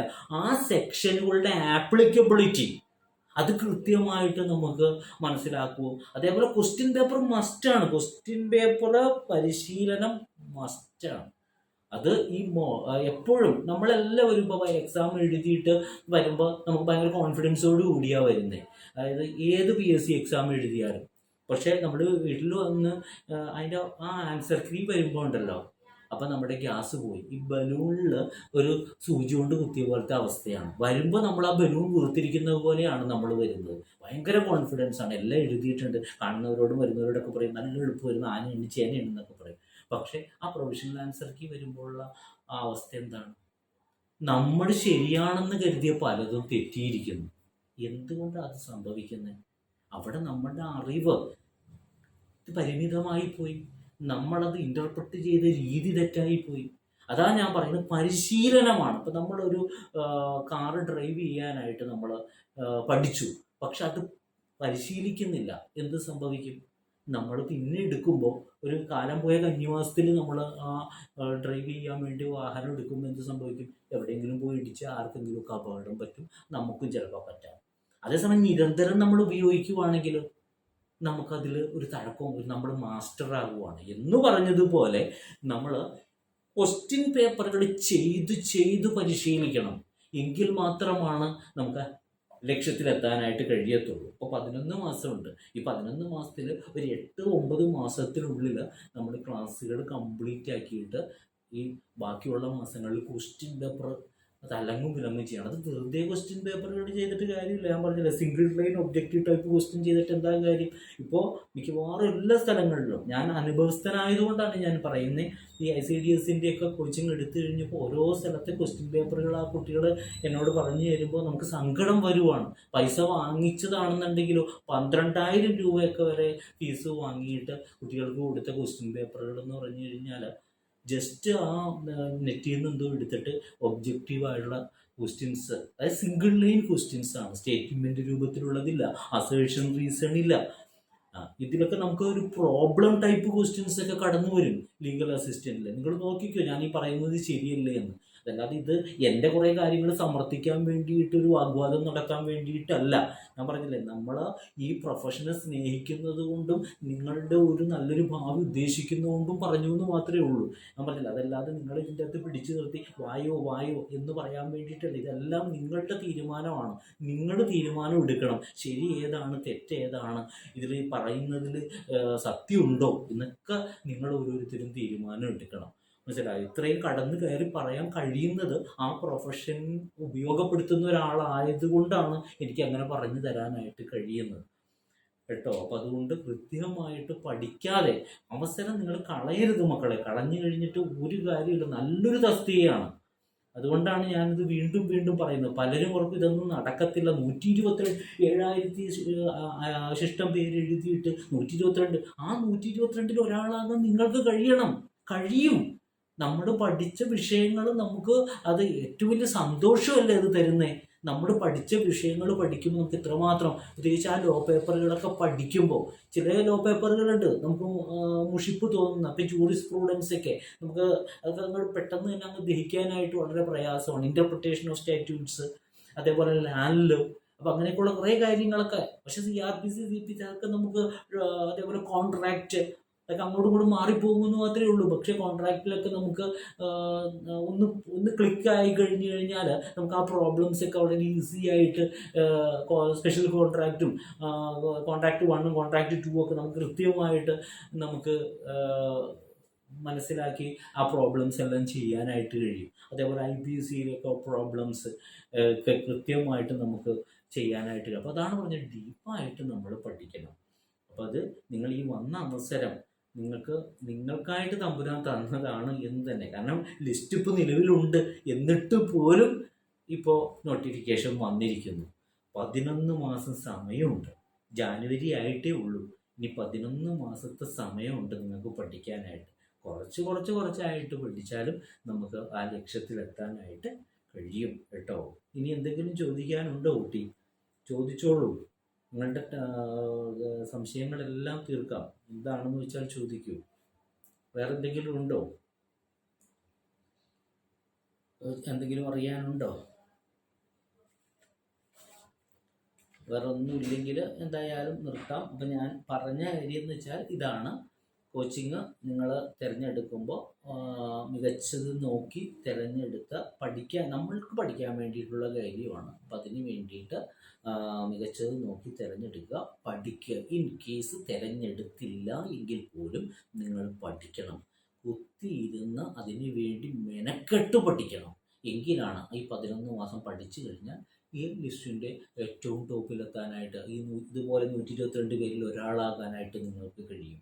നമ്മളൊരിക്കലും എങ്ങനെയെങ്കിലും ആ റാങ്ക് ലിസ്റ്റിൽ കയറുക അതല്ല നമ്മൾ ചിന്തിക്കേണ്ടത്. ടോപ്പ് മാർക്ക് അതാണ് നമ്മൾ ഉദ്ദേശിക്കേണ്ടത്. അത് ഉദ്ദേശിച്ചുകൊണ്ട് അതിനുവേണ്ടി വർക്ക് ചെയ്യുക. എന്തായാലും നമുക്ക് ക്ലാസ്സുകൾ ആരംഭിക്കാൻ കഴിയുമോ എന്നുള്ളത് നമുക്ക് നോക്കാം. നിങ്ങളും ഈ പറയുന്ന രീതിയിൽ മറ്റുള്ള ഗ്രൂപ്പുകളിലേക്കും ഒക്കെ ഷെയർ ചെയ്യുക. ഞാൻ എന്തായാലും ഇത് റെക്കോർഡ് ചെയ്യുന്നുണ്ട്, അത് യൂട്യൂബിലും ഇടാം. എന്നിട്ട് ആ യൂട്യൂബിൻ്റെ ലിങ്ക് നമ്മളുടെ ഗ്രൂപ്പിൽ ഇപ്പോൾ നമ്മളിപ്പോൾ ജോയിൻ ആയ ഗ്രൂപ്പിലേക്കും ഇടാം. എന്നിട്ട് നമുക്ക് നോക്കാം. ജാനുവരി 15 വരെയാണ് ഞാൻ ഈ കുട്ടികൾക്ക് സമയം കൊടുത്തിരിക്കുന്നത്. ജാനുവരി 15 ആകുമ്പോഴേക്കും കുട്ടികൾ ഈ പറയുന്ന രീതിയിൽ വരുവാണെന്നുണ്ടെങ്കിൽ, അതേപോലെ ഇതിൽ കൂടിയവരൊക്കെ വില്ലിങ് ആണ് എന്നുണ്ടെങ്കിൽ ജാനുവരി 15 നമുക്ക് ക്ലാസ്സുകൾ ആരംഭിക്കാം. ക്ലാസ്സുകൾ ആരംഭിച്ചു കഴിഞ്ഞാൽ ഞാൻ പറഞ്ഞില്ലേ, ഞാൻ ഇതിൽ ഗ്യാരണ്ടി നമുക്ക് പറയാനായിട്ട് കഴിയും. പഠിച്ചാൽ നിങ്ങൾക്ക് ഈ ലിസ്റ്റിൽ നിങ്ങൾ ഉറപ്പാണ്.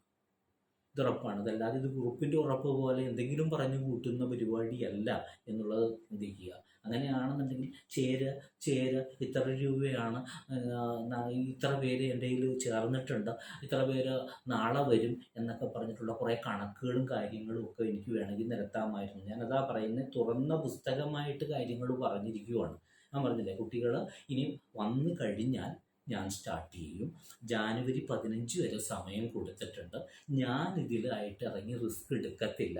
കാരണം എടുക്കത്തില്ല എന്ന് വെച്ച് കഴിഞ്ഞാൽ, ഇതിപ്പോൾ കുട്ടികൾ പറഞ്ഞത് കൊണ്ട് മാത്രമാണ് ഇങ്ങനൊരു ക്ലാസ് ഇടുകയൊക്കെ ചെയ്തത്.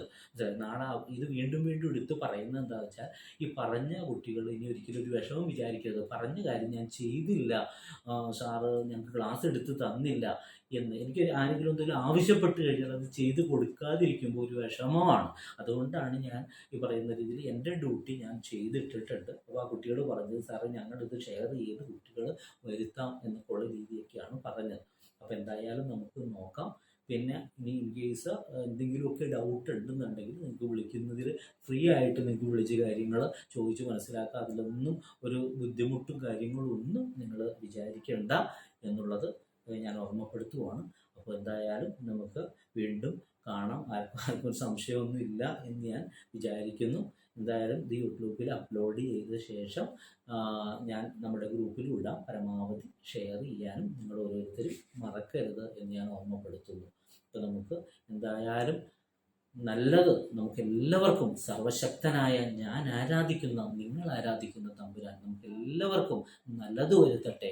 നല്ലതിൻ്റെയും സന്തോഷത്തിൻ്റെയും സമാധാനത്തിൻ്റെതുമായിട്ടുള്ള ഒരു 2025 നമുക്ക് എല്ലാവർക്കും ഉണ്ടാകട്ടെ.